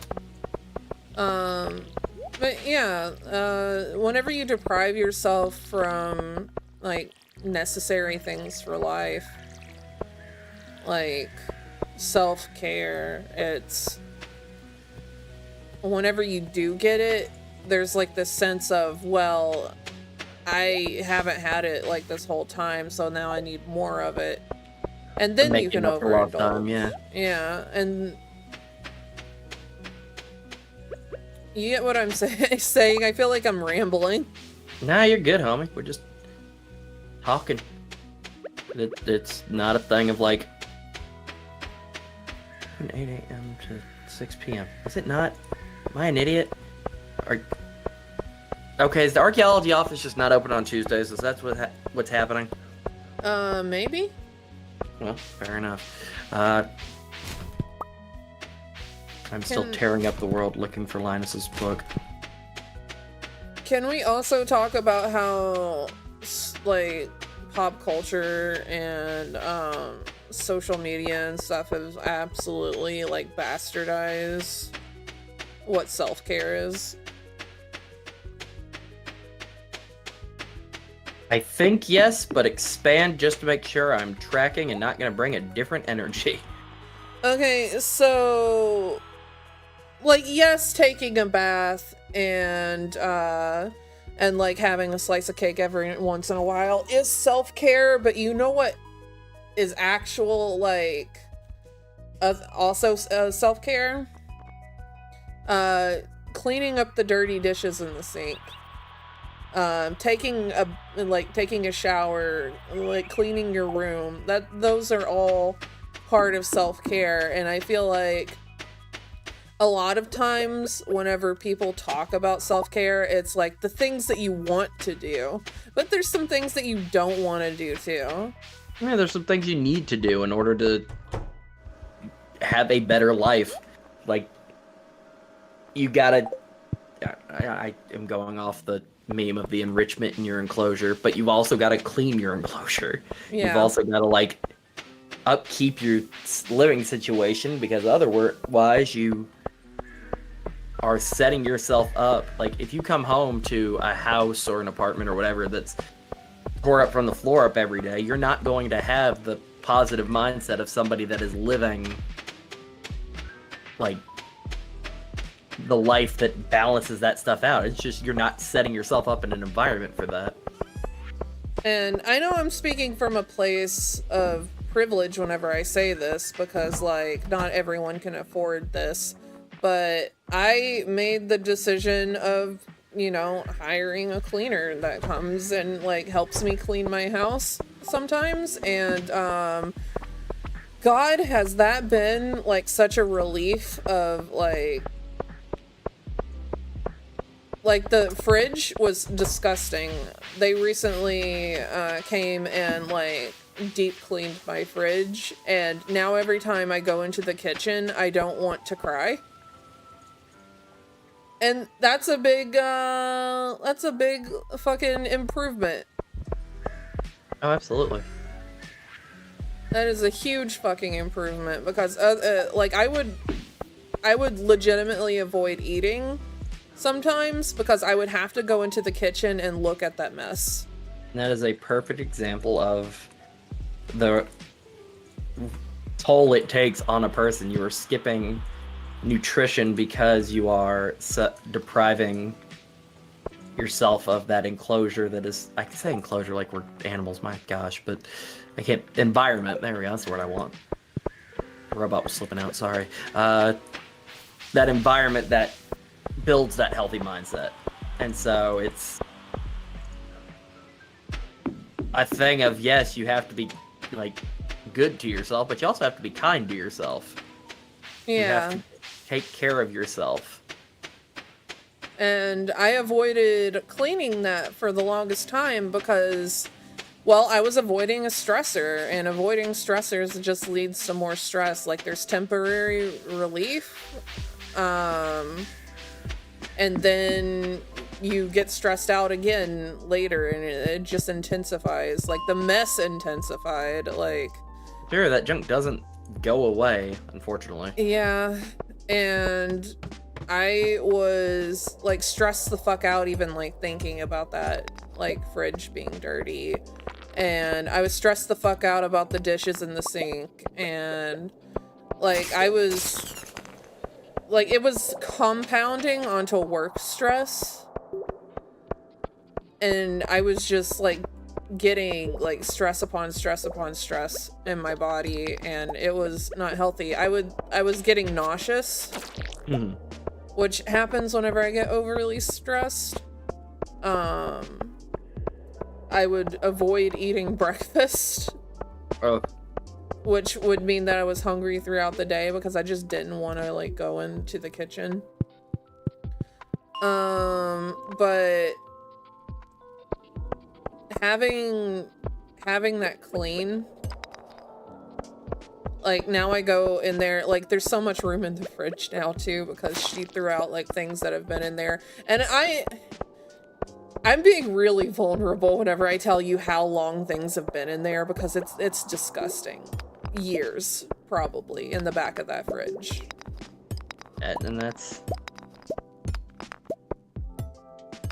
I'm trying to think of the, like, stream way to say it, but, like, that is a very appreciated vulnerability, but not in like, oh yes, we appreciate you for sharing to the group, but like that came off as vulnerable. You didn't have to say that you were being vulnerable because it showed in the words that you were saying. And I think, like, hopefully the people listening are like also getting the vibe of, yo, this is a serious I'm sure it would break my heart if I went to your chat and just saw it was all dick jokes. Like, hopefully people are getting the impact or the vulnerability that like you're putting out. But it was all like depression mess. Yeah, dude, that is a real thing. Yeah. Like, it wasn't I was too lazy to clean it out. It was every time I looked at it, I felt such anxiety that, like, it was uncontrollable. Like, and I'm on different medication now. Like, my anxiety is so much better. But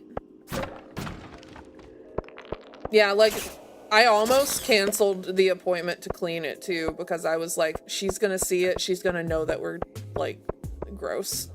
Yeah, that's such a common thing that even like Simpsons made a joke about it at one point. Like, that is not a unfamiliar feeling, homie. That like that cleaning person coming in, because that's a vulnerable space. Hey, you're coming into our space and you are going to pass a judgment on us because of it. Yeah. But really, it's like, hey, I also have to accept the reality of like, it's their job. They know what they're coming in for. And she handled it like a champ. She like put on her gloves and she scrubbed it, and Fuji helped because he felt so bad. We'll unpack that next session. But it helped a lot, and I feel like making the decision, like the joint decision to even like hire someone now that we're in a better position, was, I feel like, growth, because we accepted the help of another person. Yeah, absolutely. Instead of stewing in it. Yeah, and you don't get people asking for help often. I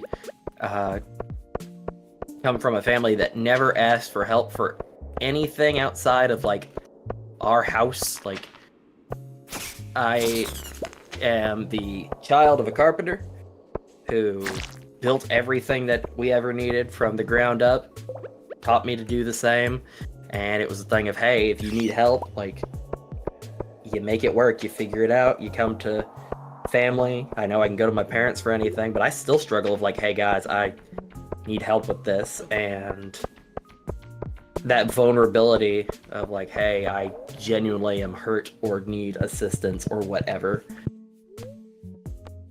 Like, it's a real struggle.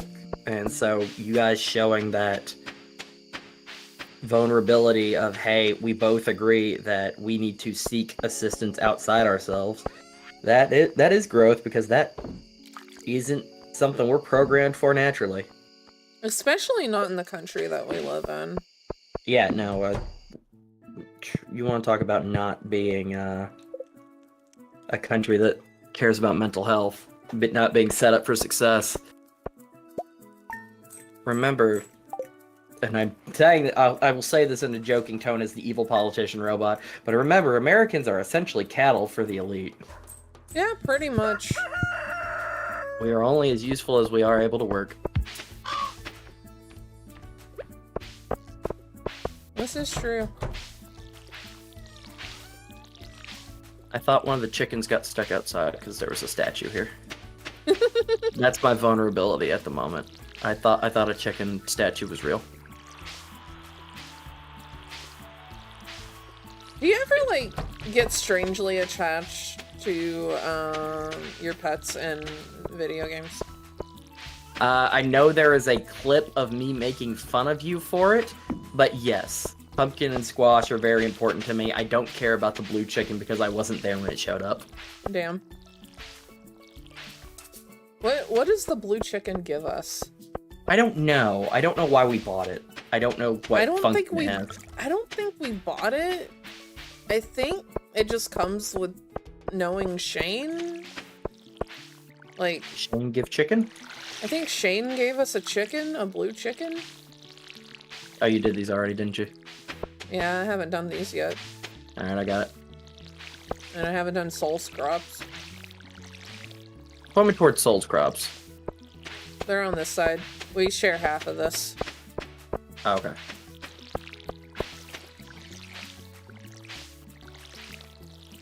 And now we water. What's chat saying? What kind of feel are we getting for hangers on? Medi is here for the rambling. Medi's here for the rambling? Okay. Yeah. I didn't know how many people hung on.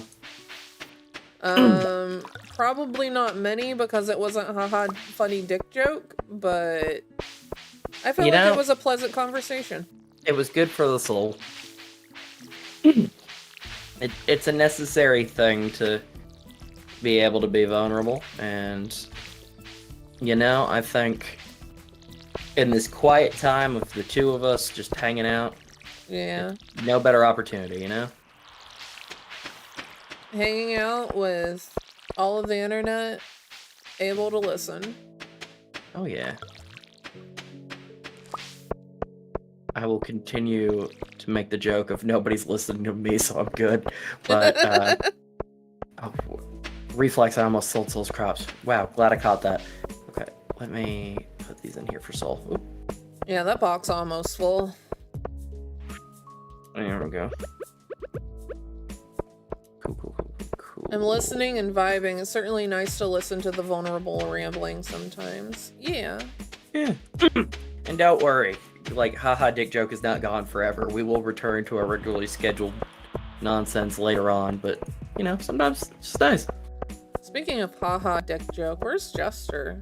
I've been tagging Jester in Discord for a while. Must have gone to bed early. Yeah, good for them. There's that self-help.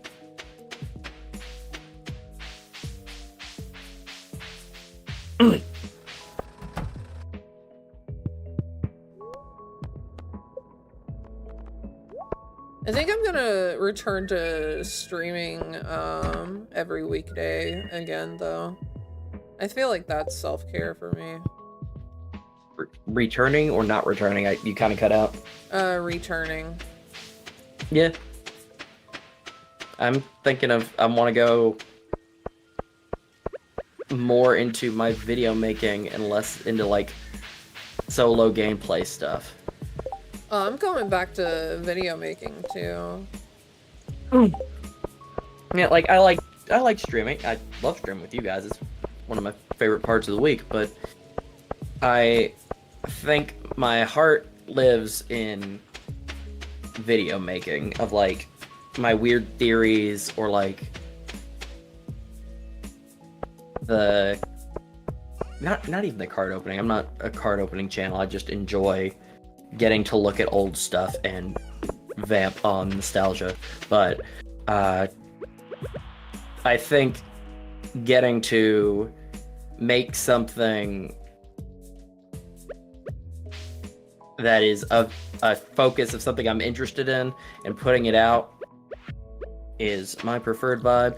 And the reception I've gotten on the stuff that I put out recently, even though it was like 2 comments, is still very reaffirming for me.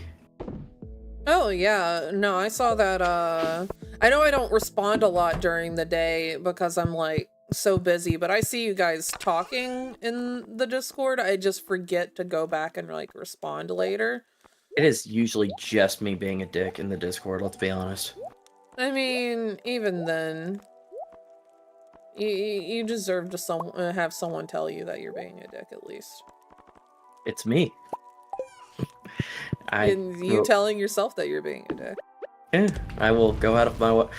What our private Discord is usually is me being hyper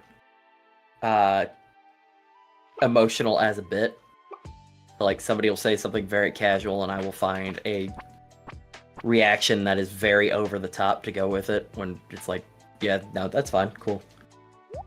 Yeah. But I think that comes from wanting to keep the conversation going and have my friends around. And I'm like, if I do a big thing, then friends will talk more. If I just say, okay, cool, friends will talk less. Yeah, that's something that I've noticed about you is that you thrive off of social interaction with us and like your friends in general. Homie, I grew up in the middle of what I called a corn island because it was cornfields on all four sides. Like, I was lonely as heck as a kid.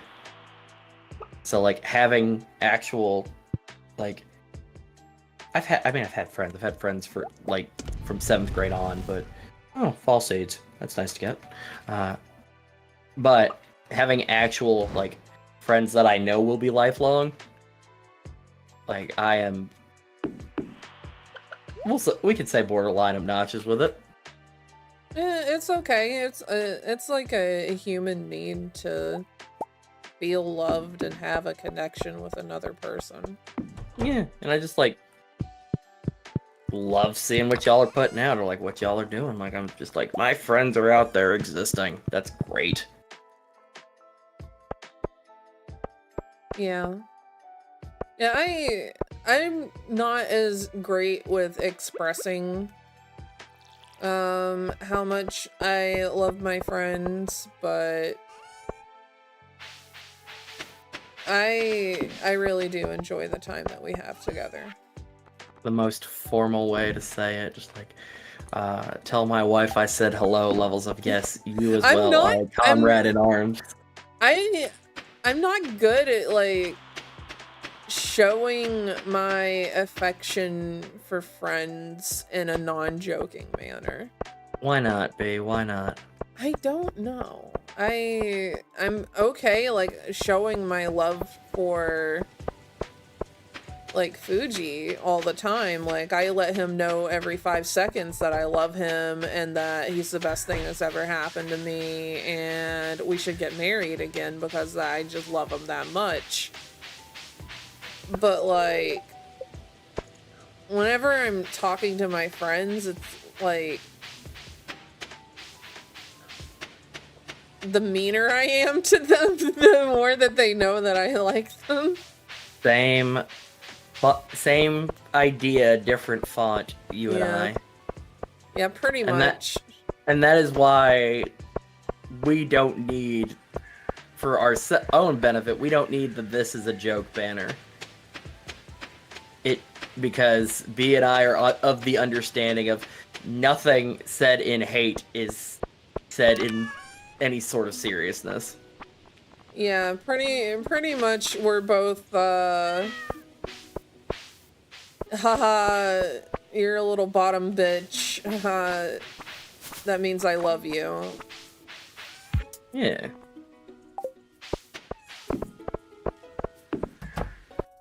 Also, I literally got tired of all the bottom jokes so much that, like, I just started leaning into it. I could do that. The bottom jokes, I'm gonna be real with y'all, got kind of really old really quick. That is absolutely fair, friend. That is something that, being poked at it that constantly, I could see that getting exhausting. Yeah. And now that that need has been expressed, I will make the utmost effort to never make that joke again. Will I slip up? 900%. Calling it now. But I will make an effort to roll it back anytime it happens. It doesn't, like, hurt my ego or anything, No, because thing. I understand. It's just, yeah, it's just annoying. Especially whenever, like, people, that are just joining stream and, like, don't know me that much are, like, joining in, like, ha, you're a bottom, ha. And I'm like, it's okay if my friends do it, but it's not okay if you do it. Then that's the parasocial thing that I do admittedly think is a downside of streaming and just, you know, existing in online space in general. Like, I have had jobs that I worked where like, my friends at that job, like my coworkers, like, yeah, we make this joke. Like when I was an RA at our college, there was an event that went wrong, that was going wrong at every turn, and my coworkers were jokingly blaming me. And then it ended up being 100 people at this event who were all joking, like, man, it's like, you messed this up. Like, oh, this happened. I guess it's Sam's fault. And I was like, yo, this is super not funny. I left that event just completely just pissed off at the world. Just like, y'all, that was not your joke to make. Yeah. And that's not to say, like, hey, Chuck, hey, get in on the joke, but, like, there's levels that have to be acknowledged. Yeah, And being an RA... Oh, sorry, go ahead. we can go back to being an RA. I was just going to say, and I don't think that that is appreciated by the average viewer. Anyway, being an RA. Yeah, being an RA sounds a lot like sort of being a streamer, and the fact that everyone thinks that they're your friend because they talk to you every night whenever you like go by the window or whatever. Oh, sure, and you live at your job, so you can never be off. Yeah. So, like, I get, like, the parasocialness of,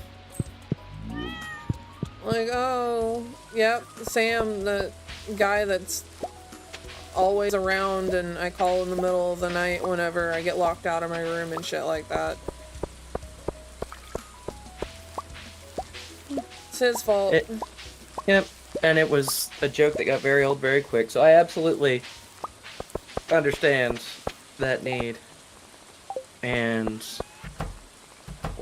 I don't want to say, and we'll bring it to the group, because that's immediately just like, oh, cool, I'm going to talk to your parents about it. It's like, what? No, that's not what I wanted.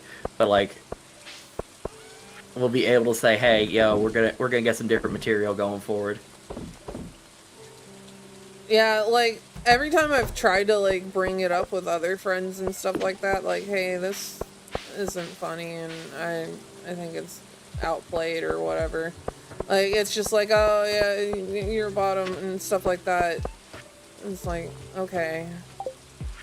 Alright, Yeah, cool. It's that thing of like, oh, yeah, you would think that because you're the bottom. Yeah. You would think that because you're the bottom. And I'm just like, this is like... it's not even like an act of annoyance, like it makes me mad. It's just like, oh yeah, this is a joke that we have that doesn't go away. I 100% feel that. You hear that, anybody watching? That joke's dead. We're not doing that one anymore. That joke is sort of dumb. It really is. Like, it's admittedly gotten to the point of just being conversation filler. Yeah. Like, I can admit low-hanging fruit, especially when I'm guilty of it, because I also make that joke, but, like, it's not ever a, like, point that pushes a conversation forward. Yeah. Honestly, I don't remember if it was May or B, but one of you two mentioned, like, this being like a podcast episode, but I certainly wouldn't mind tuning into a regularly or irregularly scheduled podcast. Yeah. Man, let me tell you, as somebody that has... okay, let me rephrase. Let me tell you, as somebody that has directed, hosted, edited, and been on a bunch of podcasts, editing a podcast sucks. And that's ultimately what stops me from doing them more. I feel like doing more streams where we just like fucking shoot the shit or whatever, like find a topic of conversation and just like talk about it for a while. That feels like it hits better. Yeah, that where it's kind of like a podcast, but we don't edit shit because that's hard. It sucks. I have done that as both paid and unpaid labor, and let me tell you, it is not entertaining. Like, I edited for a true crime podcast until they decided that they could do it cheaper on CapCut. Damn. Oh, yeah, it was a whole thing. But that podcast rebranded, and the host that I was doing the favor for, it's not important. But that, just like having a client and them going like, yeah, hey, this is what I want. Hey, like, you didn't change this, and it's like, it's a lot. And like, thankfully, my friend who was working on it was really good about communicating with me about stuff, but the other two hosts were not. Oof. And they would get very upset when I cut out stuff that was problematic. Oh. Yeah. I will not, like, expose it because I'm sure you could... I'm sure somebody, if they're really interneted, could figure out, like, what the podcast name was, so I'm not trying to, like, throw it out anymore, because I think they still go by that name, or they change it. I don't know. I don't care, but, my point being, I don't want to put them on blast. But, boy, was there some stuff that did not need to make it to the, public. Yeah. And I got hecka burnt out. It's also why I stopped making TikTok content. Yeah, I am probably just gonna, like, do the highlights, like, baby back clips of the month instead of the week, because that got really tiring. Oh yeah, I bet. I was impressed that you kept it going as long as you did. Like, from friend to friend is one thing, but from one creator to another, that was an impressive pain in the ass you were dealing with. Oh, yeah, and, like, I don't necessarily keep it a secret that I use a program that automatically removes all the silences from my, videos, but that made it a lot easier to keep up with. I'm sure that's a standard feature on most things. I did that with, all our, well, pretty much every podcast I've ever done. Remove silence is a godsend. Yeah, I use, Time Bolt, which is a paid subscription thing that I do, but... I use a copy of Adobe Premiere that doesn't update anymore for reasons. And that has a silence removal feature that is okay. I also use Audacity's silence removal feature, which works great and is actually free. Damn. Love Audacity. Everyone goes like, oh yeah, use like this program or that program. Nah, Audacity's where it's at. That junk's free, frequently updated, and only for quality issues. It's never gonna be stupid stuff with Audacity. I think I might go back to making, like, at least one video a week soon. If not two. I think I'll start with one. I think it's a good place to start with that and keep it a reasonable expectation for yourself. But I am really enjoying the commercial videos that are going out right now. Mm-hmm. And once I get the background for that one animation I'm doing for us of Mr. Mayor Creases Jordans. Yeah. Like, I love doing that kind of stuff. The content warning stuff I am loving just because it is so neat uploading those, like, just the files. Mm-hmm. And not having to scrub through stuff because you know it's all good. Oh, it's wonderful. I'll be doing that far more often. I just wish I could play the game without it, like, crashing. Yeah, hopefully they will get some fixes for that. Oh, Fuji wanted moss. Fuji wanted moss. Fuji gets the moss. Because I really do enjoy that game. Like, I have a lot of fun playing it with you guys. The frequent crashing, and I keep thinking that I'm fixing it, and then it just happens at random intervals no matter how much I try to fix it. There's no, like, rhyme or reason for why it does it either. It's obnoxious. That, and for some reason the game takes up so much memory. I I think I just need to update my RAM. Yeah, that's so weird because mine is so small, and everyone else's seems to be a smaller file. Well, VTube Studio was taking up most of the RAM. Yeah, you literally have another dimension to work with.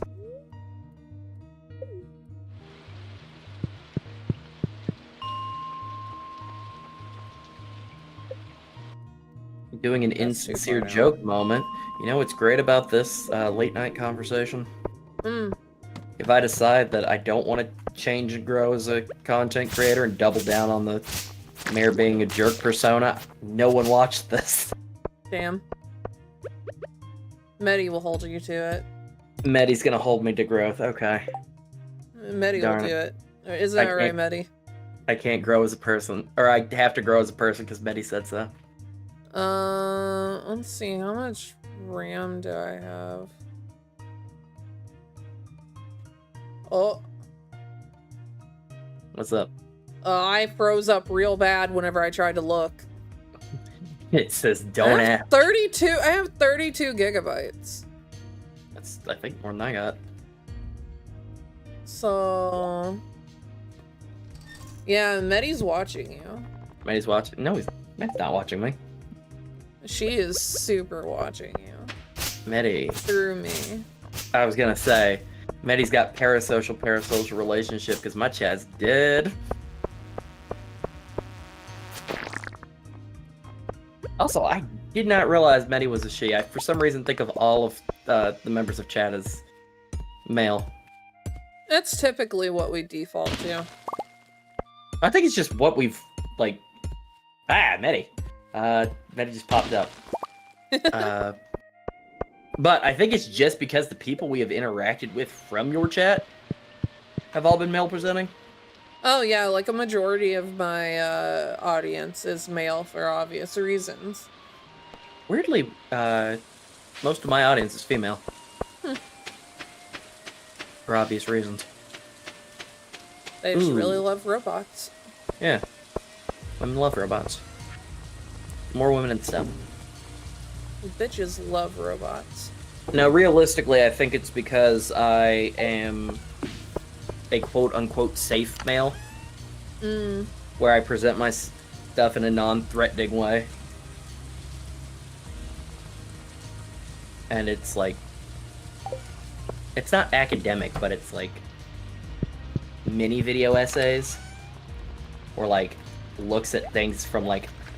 the past, like, oh, the commercial thing. We're looking at commercials all the way back from the 50s.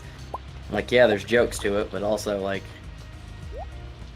that's a historically interesting thing. And so I think that plays into a little bit of it. That, or I just made a thing about Gerard Way from My Chemical Romance, and that's where his audience lies, so that's where mine lies too. Yeah, I forgot about the fucking Gerard Way Let me tell you that had his cat self-insert into a comic book and get laid. Yeah, let me tell you, because TikTok won't let me forget it. Every so often, I'm like, yeah, like, you know, I've made a series of, like, TikTok content that's not particularly, like, weird or, like, dark, and then it's like, hey, you remember that time Gerard Way? I'm like, yeah, no, wow, cool, I remember that now, thank you. Remember that time that Gerard Way put his cat into a comic book, made him into an anthropomorphic cat man, and got him laid? Made a OC in order to help his cat get laid is the verbiage I use in that video. And it is a sentence that TikTok seems to think is funny. I think it's fucking funny. It's funny, but boy would I wish people would watch the other stuff. Yeah. That and Elmo fought a god. People also like, or not Elmo, Big Bird fought a god. People also like I that don't think one. I've seen that one. It is a look at the special Don't Eat the Paintings, a Sesame Street trip to the Metropolitan Museum of Art. And it is the time that Big Bird fights a demon and a Egyptian god in that movie. Damn, Big Bird, pop off. Yeah, right. Wait, you have seen it because you made a joke about him fighting Slice the Sky Dragon. Did I? I don't know if you saw it. You definitely referenced it. You know it exists. Nope. I don't know, man. I watch so many things. I consume so much media a day that, like, I don't remember shit. I'd like to make more videos again, and I made it my New Year's resolution to make. I was like, oh yeah, I'm gonna like stream and make videos more, and it's just like streaming hasn't like streaming with you guys is one thing, but streaming on my own doesn't have my love at the moment. Yeah, I mean, I like both. I think it's easier to stream whenever there's somebody to, like, talk to. Oh sure. And I think my like streams being dead for months now is definitely a part in why my brain has gone, yeah, no, this ain't giving the serotonin like it used to. I really think you need to, like, not look at your view count. Homie, I don't look at my view count. Oh, okay.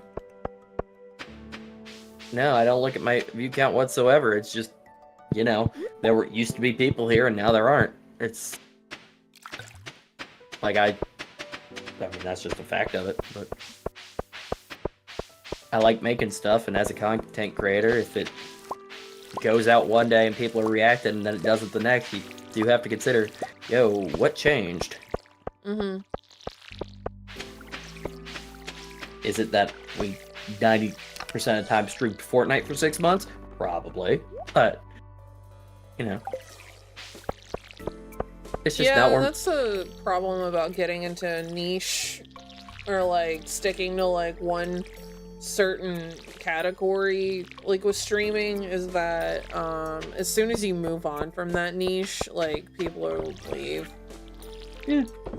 Like, whenever I finished, Breath of the Wild, like, a lot of people just didn't show up anymore because I finished the game. I wasn't playing it anymore.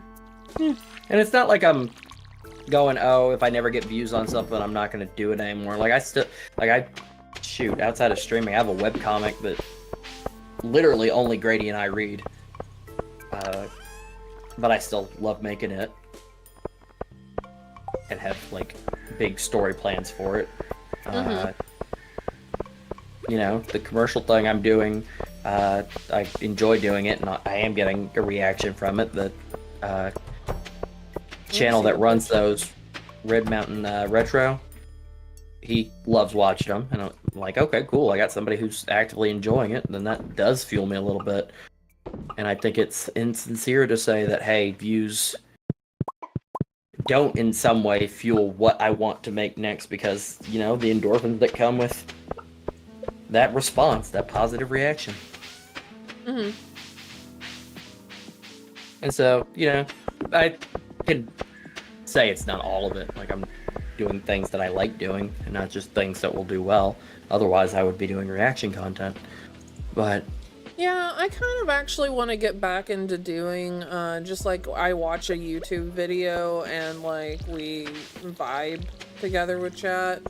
I haven't done that in a long time since like me and Soul did the scary videos thing, but I really liked doing that. I want so bad to watch Sky Dancers with you guys. yeah, I'm down for it, homie. Like, I want us all to get in PJs, get some popcorn, and just like in our respective houses, watch Sky Dancers, the old 1996 cartoon, together on stream. And I'm like, the only thing that I'm like worried about is like, is it copyright? It's so old. It's as old as I am. It came out the same year I was born. So like, it's definitely, you know, we can test this. Download one of the episodes off YouTube. Just get one of the YouTube converters to download it for you, and then make a separate Gmail and upload that video. and just Well- see if it automatically dings it. Well, you see, there's channels on YouTube that are dedicated to like uploading retro cartoons. Right, but you don't know like what copyrights they're facing. Like, because they could just be dinging it and don't care, and then when stuff gets nuked, it's like, okay, whatever, we just go to the next version of this and just re-upload. But you can't necessarily do that.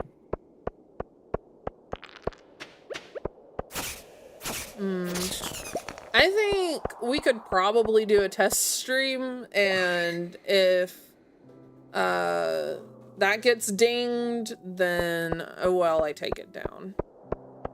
Okay, yeah. I mean, I'm down for it. Now, my question.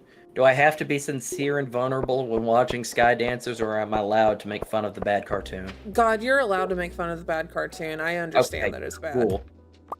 Cool, because otherwise I got nothing. Making fun of old media is kind of my whole thing. I just want chat to see this thing. In a part, it is kind of vulnerable because it's like so much of my formative, like, it's how I met Jester. Like, it was a big part of my childhood. It's kind of like whenever I'm playing Kingdom Hearts in front of everyone. It feels like I'm offering up a piece of myself. I feel that. Speaking of Jester, I would love to do a stream where I can be nice to Jester. Yeah, I'm sure Jester would appreciate it too, because I don't think Jester knows that you're joking all the time. Yeah,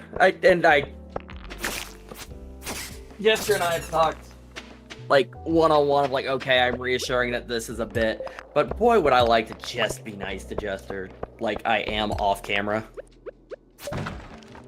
Yeah.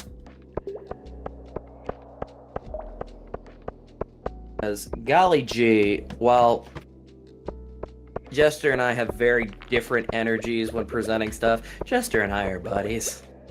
Jester is also fucking hilarious. I'm going to their wedding. It's Oh, you're gonna be there? fun. Yeah, of course. I'll see you there then. Yeah, I got the invite in the mail and everything. Ash and I got it on our calendars. I got a pretty bridesmaid dress for it. I was the one that told him it was on 420. Nice. I'm sure B could vouch for the fact that I don't speak every stream they have, but I will usually just redeem something and lurk. Yeah. Some like lurkers are great. I don't see why they get a lot of hate on Twitter because like they don't speak, I guess, in some people's streams, but like lurkers are great. Like I love that people will have me on while they like do the laundry or like do their homework or something like that. Lurkers, if you're there, hit me with a /lurk and you can do whatever you want. I just like to know your presence. I love the fact that I'm somebody's comfort background, like, stream. I would like to be someone's comfort background something.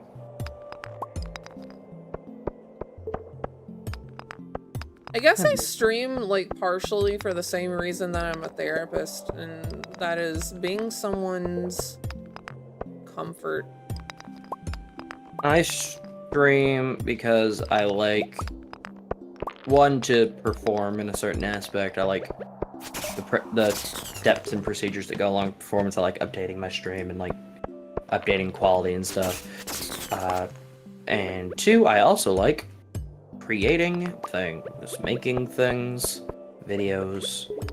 I've made a whole unnecessary lore for this funny robot man. And it's just because it's stuff I enjoy doing. I like playing games and like having people sit there and watch me and like comment, and I like the social interaction of it. I don't know if I've gotten enough exposure to say I like or dislike it, but I will say I thoroughly enjoy getting comments on like videos and stuff. Yeah, it's also validating to have somebody like look at a thing that you created and then be like, yo, I like this. Oh, 900%. And it fuels you to want to keep doing it. That's why we're on Retro React Commercials number 3 and not I didn't realize the time. I'm staying up. But while we're on Retro React number 3, and there has never been a follow-up to the Gerard Way video. Yeah. One of those things I thoroughly enjoyed doing and got a good response. The other one, I wanted to do a, hey, isn't this weird? And no one else has ever seemed to talk about it thing. Yeah. That's all. I enjoy, I just enjoy people talking to me while I do things. Very, very fair. I enjoy making things and people going, hey, you made a thing. Nice. If I could, like, stream doing housework and, like, people be there while I'm doing that, I would probably do that too, because I like there being, like, a sense of someone being there while I'm doing, like, normal shit. Homie, let me tell you, you could 900% do that, but it is not the audience you want. No. Like, you could so have a thing of people being like, yo, I am going to watch this person in their 20s, like, doing household work, and boy, would that be a different kind of stream. Is it someone's fetish? Yeah. There's an episode of, I want to say George Lopez about it. Wait, what? Yeah, I think it was George Lopez. It was that the daughter had... Yeah, it was George Lopez. The daughter had a camera, like she was camming, but it was just her like sitting in bed and reading and stuff, and like being just in a room, like putting on makeup, brushing her hair or whatever, and was getting money for it, and it was a whole thing. Damn, you guys want to watch me, like, do the fucking dishes? And just, like, talk to me while I do the dishes? Get ready with me while I clean out my sink and fridge. Get ready with me while I clean this fucking bowl that's been in the sink for, like, a week and I don't even remember what was in it.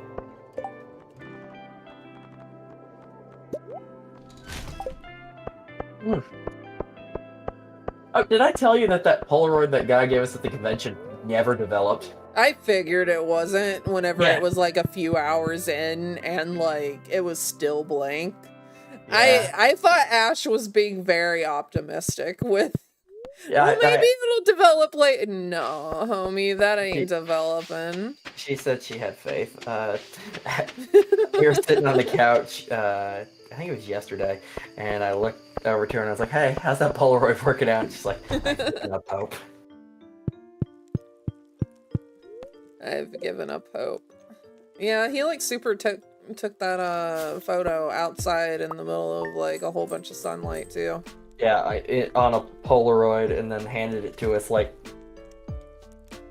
not with a confidence, because that was not a confident individual, but with like a thing of like, you will appreciate my art. And I was like, cool.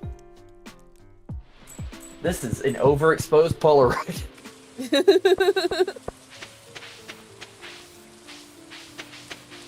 Appreciated that No, he did it.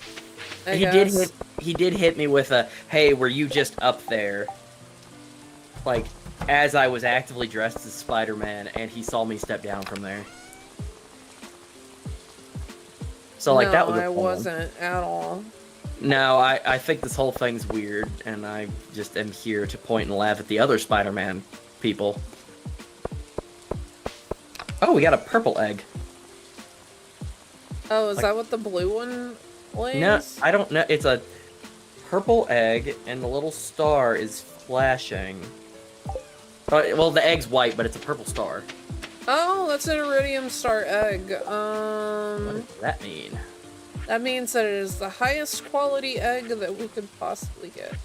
Hey, good job, pumpkin. Good job, squash. Good job, hilarious. What do I do with this egg? You sell it for extra money, or you make high quality mayonnaise out of it and sell that. Dang, we gonna get the highest quality mayo. Prepare yourselves. Oh, you wanted bat wings, right? Yes, please. Alright, let me put this in your box. Okay, wild honey is not an artisan good that needs to be kept. How many do you need? I think it was 200. Okay, you're almost at 100. Oh, good. We're getting there. Okay, let's check on. I might go into the mines today and do some stabby stab fighting. And that's what I've been doing, but I've been doing that for copper. I'm gonna use your furnace, if that's okay. Your Yeah, furnaces. there's 4 of them. It's there for a reason, homie. Go for it. Alright, I'm gonna leave the egg here. I'm gonna leave that here. I don't need this. I don't need this in the mine. I don't need this in the mine. I don't need that in the mine. Yeah, that'll do. Meddy, would you believe me if I told you that someone's watched me while they were in the shower before? I've had the reverse, but never that. I've had people watch me in the shower. Or so Damn. threatening letters that were cut out from newspaper clippings and taped to my door at 3 a.m. said. I think it was Lightwing. I don't want to besmirch the name of Lightwing, but I believe it was Lightwing that was like, I have you on, like, while I'm in the shower. No, that was definitely Lightwing. I think it was definitely Lightwing. Now that you say it, I remember it happening. I think it was, I want to say during Minecraft at one point. I don't know. I don't remember. I have no idea. I just told you remember- that in confidence. That's Smoking Fish. Hi, Smoking. How's it going?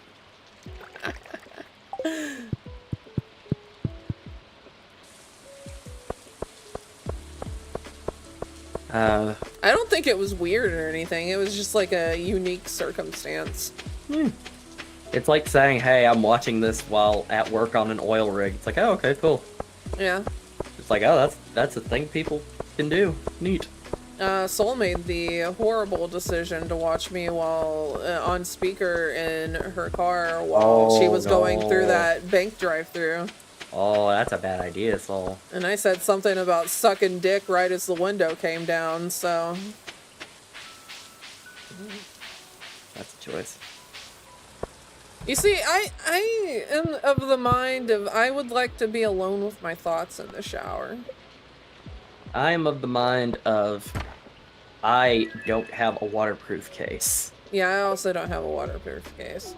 It would be bizarre for me to bring my phone into the shower. No, I put Spotify on and then shower for about a song and a half. Oh, I over-prepared for upgrading my tools, for sure. Let me tell you, like, I know we used the Moon Knight thing as an example, but the best thing I got out of Moon Knight on Disney Plus was the song A Man Without Love, because that scratches some part of my brain for some reason. It will be my #1 Spotify song of the year, just because I put it on whenever I'm doing something else. I am of the mind that I also don't have a waterproof case and also could not focus on both getting clean and a stream. Yeah. Focus on the water stream, not the game stream.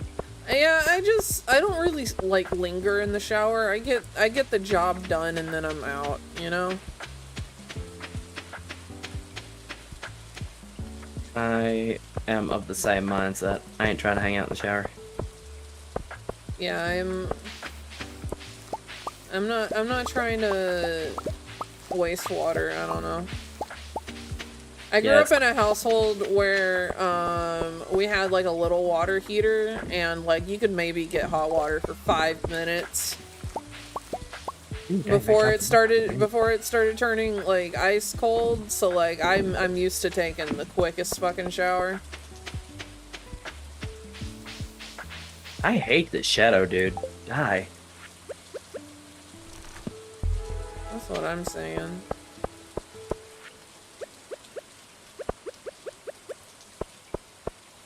You love the shower, you like the warmth. Yeah, I just like, I don't know. Sometimes I'll linger like in the warmth, but I know I'm gonna be cold as soon as I step out of the shower. But if I stay in the shower too long, I'm gonna be cold. So it's like, I'd rather get the cold over with now.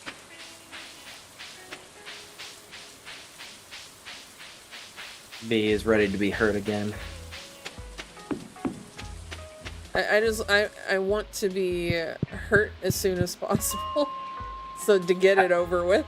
I know I'm going to be hurt again, so let's get it over with. Very Lifetime movie of the week of you. Yeah. I'm here for it. I should probably start working on getting iron, actually. I should start on leaving the mine because I got myself rocked because I keep going to floor 90 because I know that's where bats are. You can just go to like literally any floor in the mines and it'll have bats. Yes, but I need bats in large numbers. And so I keep going and getting myself beat up on the lowest floors. Oh man, I'm starting to remember how I used to turn myself into a tightly packed autism burrito as a kid. Good times. What did you fill your autism burrito with? Yeah. What were your... What are your burrito toppings? Yeah, what's your autism burrito toppings? Comment down below. Like and subscribe. See, I turn myself into a little autism burrito whenever I'm in bed. And Fuji leaves the bed to go to work, and I'm like, these blankets are mine now. All mine. I have a weighted blanket I thoroughly enjoy, but... Oh, yeah, same. I need a heavier one. Because the one I have now is only 15 pounds. Yeah, mine has started to get to the point where I hardly even, like, feel the weight. I have... The only downside... Why is there a barrel in your house? Oh, that's a keg. It's, brewing wine. How did you... What? How did you get a keg? I just got it from, like, leveling up one day, and I just decided to put it somewhere. No, is it a recipe, or did you just find a keg? It's a recipe. Oh, Yeah, okay. I can make kegs, I can make preserve jars, I can... Oh yeah, you've got all the farming stuff. I've got all the mining stuff. Yeah, I've got a whole bunch of like, farming stuff. You gonna see the eclipse tomorrow? If I'm not, like, in the middle of, my doctor's appointment. See, I thought you were gonna say therapy session, because how sick of a, like, sense of self-realization of it would it be to just, like, look at a client and go, hey, do you want to watch the sun get blocked out by the earth? Yeah, I have a pelvic examination tomorrow. Oh, fun. That I'm not looking forward to. No, nor should you. But I get off of work for it, so. Nice. I've got a sleep study in June that I've got to go do, because they're wondering why I've never had a restful night's sleep in my life. I don't like going to the doctor in general, because it's like you're gonna be like, because it's seeking help from another human being. I understand. Not only that, it's also this person's gonna judge me for my life choices. Oh yeah, like I think everybody's lied to a doctor about something. Of like, you see, I don't, because I don't like lying. I have this like weird thing about lying. I have set up for myself a like weird okay feeling about lying. Of like, I will not lie to a person that like is in my life outside of like a transactional reason. Does that make sense? Like, yeah. if I say like, okay, so an example. Ashley was super into Star Wars for a good minute, especially Sith Lords and Kylo Ren. And McDonald's had toys of those characters at the time, and she was like, "Hey, can we go like to McDonald's? I want to like get a Happy Meal, see if I can get Kylo Ren, but also like don't want to go by myself to get a Happy Meal." She's since gotten past that and gets Happy Meals all the time. I'm very proud of her, but I was like, "Yeah, sure." And then we went, and I told the person working, like, "Hey, could you do me a huge favor, look through the toys and see if there's a Kylo Ren in there, the guy with the black helmet? Because I have a little brother that I'm bringing this home to who's autistic and loves Kylo Ren." And the woman was like, "Oh, absolutely, let me go check."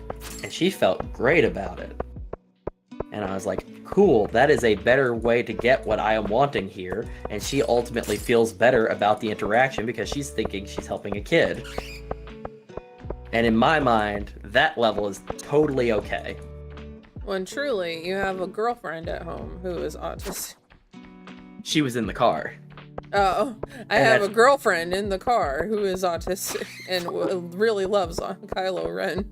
But presenting it that way, at the time we weren't certain if Ash was or was not, but presenting it that way did not get us the result we needed, and the way that, like, lying about it makes the whole situation better for everybody. If that makes sense. Yeah. And so in those situations where ultimately everyone can be improved, everything can be improved by that lie, I have convinced myself lying is okay. You see, I have a weird thing about lying. I don't know if it's like a OCD obsession or if it's a autism obsession with I cannot lie, that makes me a bad person. Other people can do it and I'm fine. I'm like, oh, that doesn't make you a bad person. It's specifically me. I'm a bad person if I lie. I had a similar hang up when I was younger. I've since gotten past it because I blended lying and storytelling in my head. Of like, if I embellish a story to make it better, like content or whatever, or like, oh, I exaggerate this thing to make it like something that this person will find more relatable and it will help them, or they'll think it's funnier, whatever.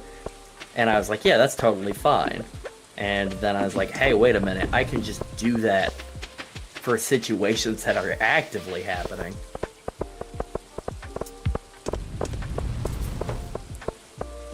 Yeah, I don't know. There's also like this fear of like, if I lie to my doctor, then I'll withhold information that I will get sick or die. So there's also that cognitive distortion. If only they had worked. Wait, now crafting transmute gold. New crafting recipe, transmute gold. How the hell do I do that? What? Ring of Yoba and Thorns ring. Okay, you just made those up. But oh gosh, if only they had worked out 3 days out of 5 like they had said, instead of 2, they would have still been alive. But now they are dead. No, I don't know. With that, I don't see any reason to lie. Like, I'm ashamed of it. Like, I haven't worked out. I stopped doing it because, like, I was hella overwhelmed. Mm. But I'm still gonna, like, whenever she asks, I'm gonna tell her the truth. Good for you, friend. Cause, like, I don't think, like, she would maliciously judge me. I think it's more of, like, out of concern for my health. But that might just be, the part of me that, like, assumes the best out of people.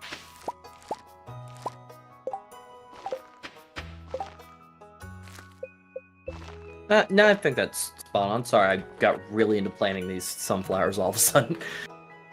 But no, I think you're spot on with that. I don't think there's any malicious judgment in that. And if they are, they shouldn't be practicing medicine. Exactly. Let me tell you, I set up some sprinklers for my flowers seeds that I randomly found. And the ability to just forget about plants, it's a game changer. You need a copper, right? Yeah, I needed it, but now I'm switching to iron because I think I have enough to upgrade all my tools. It's Okay, only cool. 5 bars per. Hi, Smoking Fish. Yes, thank you for the hydrate. That was a very much just like, okay, dear, yes, your picture's very nice. Kind of remark to that.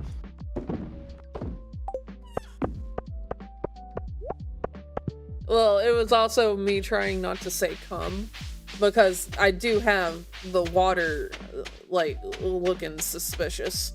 It's just the two of us. Go ahead. It's just you, me, and Thank the you for the internet. cummies. There you go. Fun fact, though the mayor and Sam are both aromantic and asexual, neither one of us care if other people make sex jokes. I am not repulsed by it in the slightest.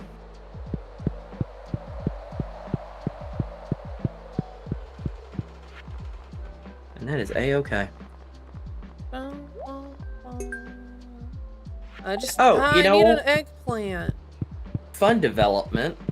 I meant to ask, or I meant to tell you guys that I figured out that I actually... Okay. Behind the stream curtain, I was already aromantic, and I thought I might be asexual, so I just said, like, went ahead and said, like, yes, asexual for the sake of, like, making things easy, and not having people make weird passes at me, because that makes me super uncomfortable. But, I found out, after reading a manga about asexuality, I was like, oh, I actually am... I would identify as a level asexual. Cool, that just makes things easier. Oh, that's cool. I like Yeah. that self-discovery for you, friend. Yeah. And chat's like, wait, what else is he lying about? Oh, so many things. Don't even worry about it. It's not even a real mayor. Not even a real mayor. Sash is a lie. There's no organization. Half is just me using a voice changer. The mayor didn't actually die. I just wanted to animate something edgy for Halloween.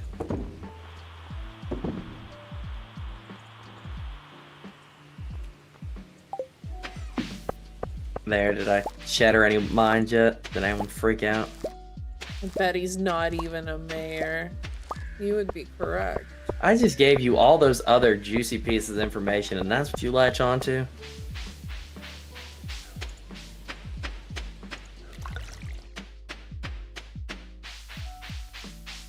I just told you that the evil me was just an edgy art for Halloween, and you're gonna bully me for the thing on my sash. I am more than just the sash. Even An though without edgy it, I do art look like a for- pimp. An edgy arc for Halloween that ended up going a lot longer than you anticipated. Yes, because I needed to record a satisfactory ending of that character. Because that's who I am as a person. Nobody cares about the lab lore except for me, and that is okay. It is not for anyone else. That's one of those rare creations where I'm like, yeah, no, that's because I want it.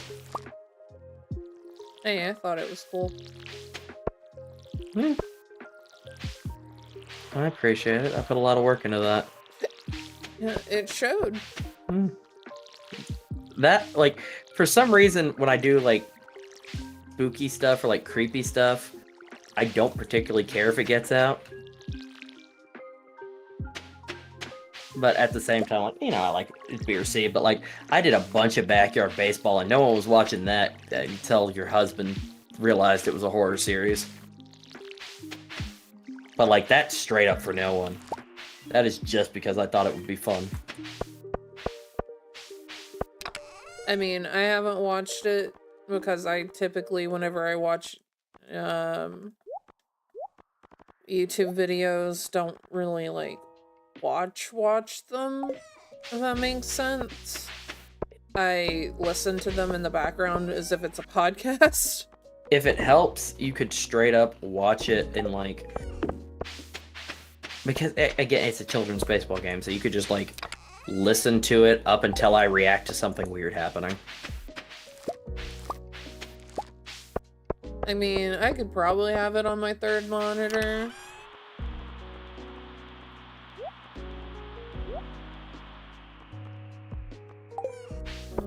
But that I being need to build said, another if that, chest for- I do know I am the type of person that if that suddenly got like a view spike of people wanting to know how the Pete Wheeler is a demon arc ended, I would absolutely like start making that content again.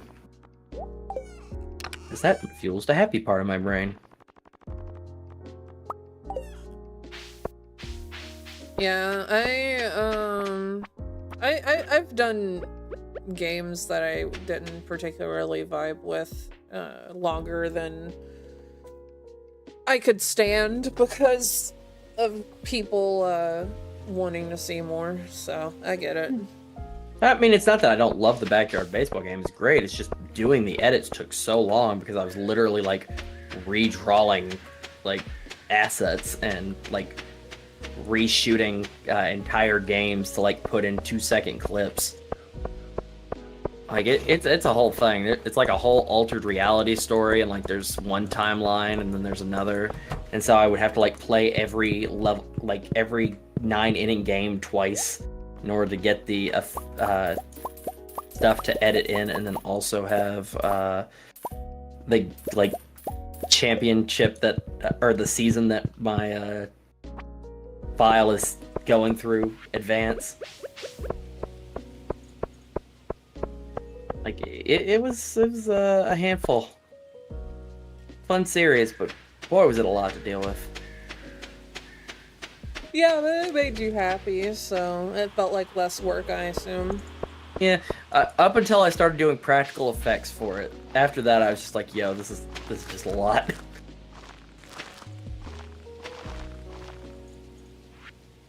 Like when I started like making at home green screen effects, then I was like, yeah, okay, we've hit the level of Sam's doing too much. I think it would be really neat to like do it and like one of those like horror channels like pick up on it, like, hey, here's a new analog hoarder thing series. Oh man, that'd be the dream to have something take off, but you know, like it's there. It's not going anywhere. If someone finds the adventures of the was it red fish, but our coach is colorblind. I think was the name of the team. It's either red fish or red mackerels. I don't remember. But if anyone ever like picks that up and there's a demand for it, it'll come back. You heard it here, folks. Everyone go over to the mayor's channel and demand more backyard baseball. And I'll know if you actually watched it or not, because there's analytics.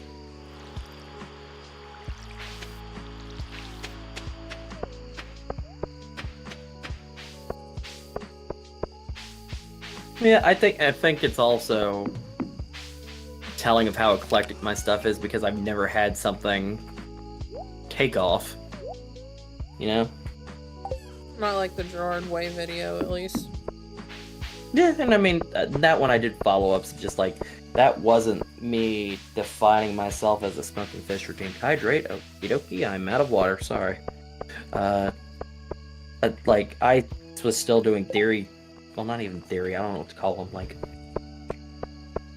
theory and fun fact videos, I don't know. It was just videos of, like, things that I knew and liked to share with people, but they didn't have any online presence, so I made them. That was the entire rule. Oh, thank you. Oh, here, I found an extra small magnet ring.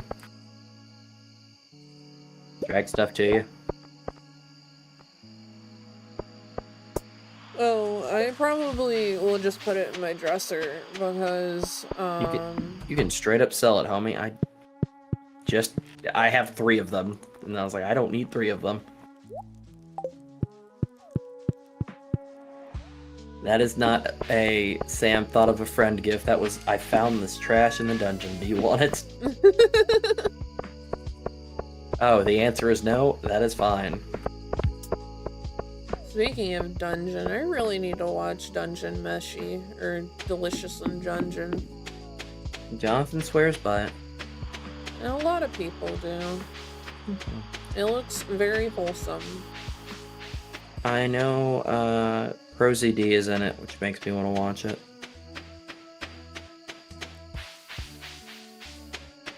Does he do the dub? Yeah, he's the big like mustached Viking dude. Oh. I might make Boken this says my last day. that he loves Dungeon Meshi. Oh, last day? Yeah, I think I might do last day. It's almost 12. I need to Yeah. get ready for bed.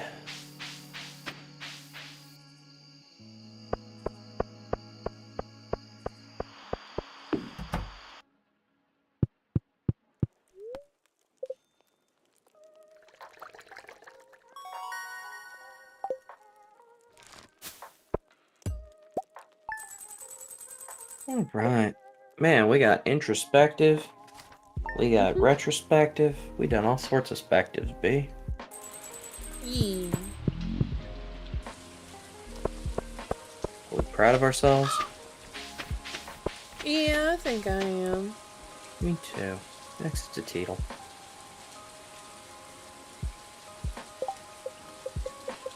More backyard baseball. Smoking, you didn't watch the backyard baseball series. Let's see, who's streaming? Not me. I've been the mayor of anything. Remember to vote for me, but for now, I'm going to drop the mask and just say I'm going to get ready to go to bed. Bye. Yeah. I am gonna look for someone to raid Shadow Legends. I thought that meant you had a friend named Shadow Legends. So I was like, that's unfortunate. Nope.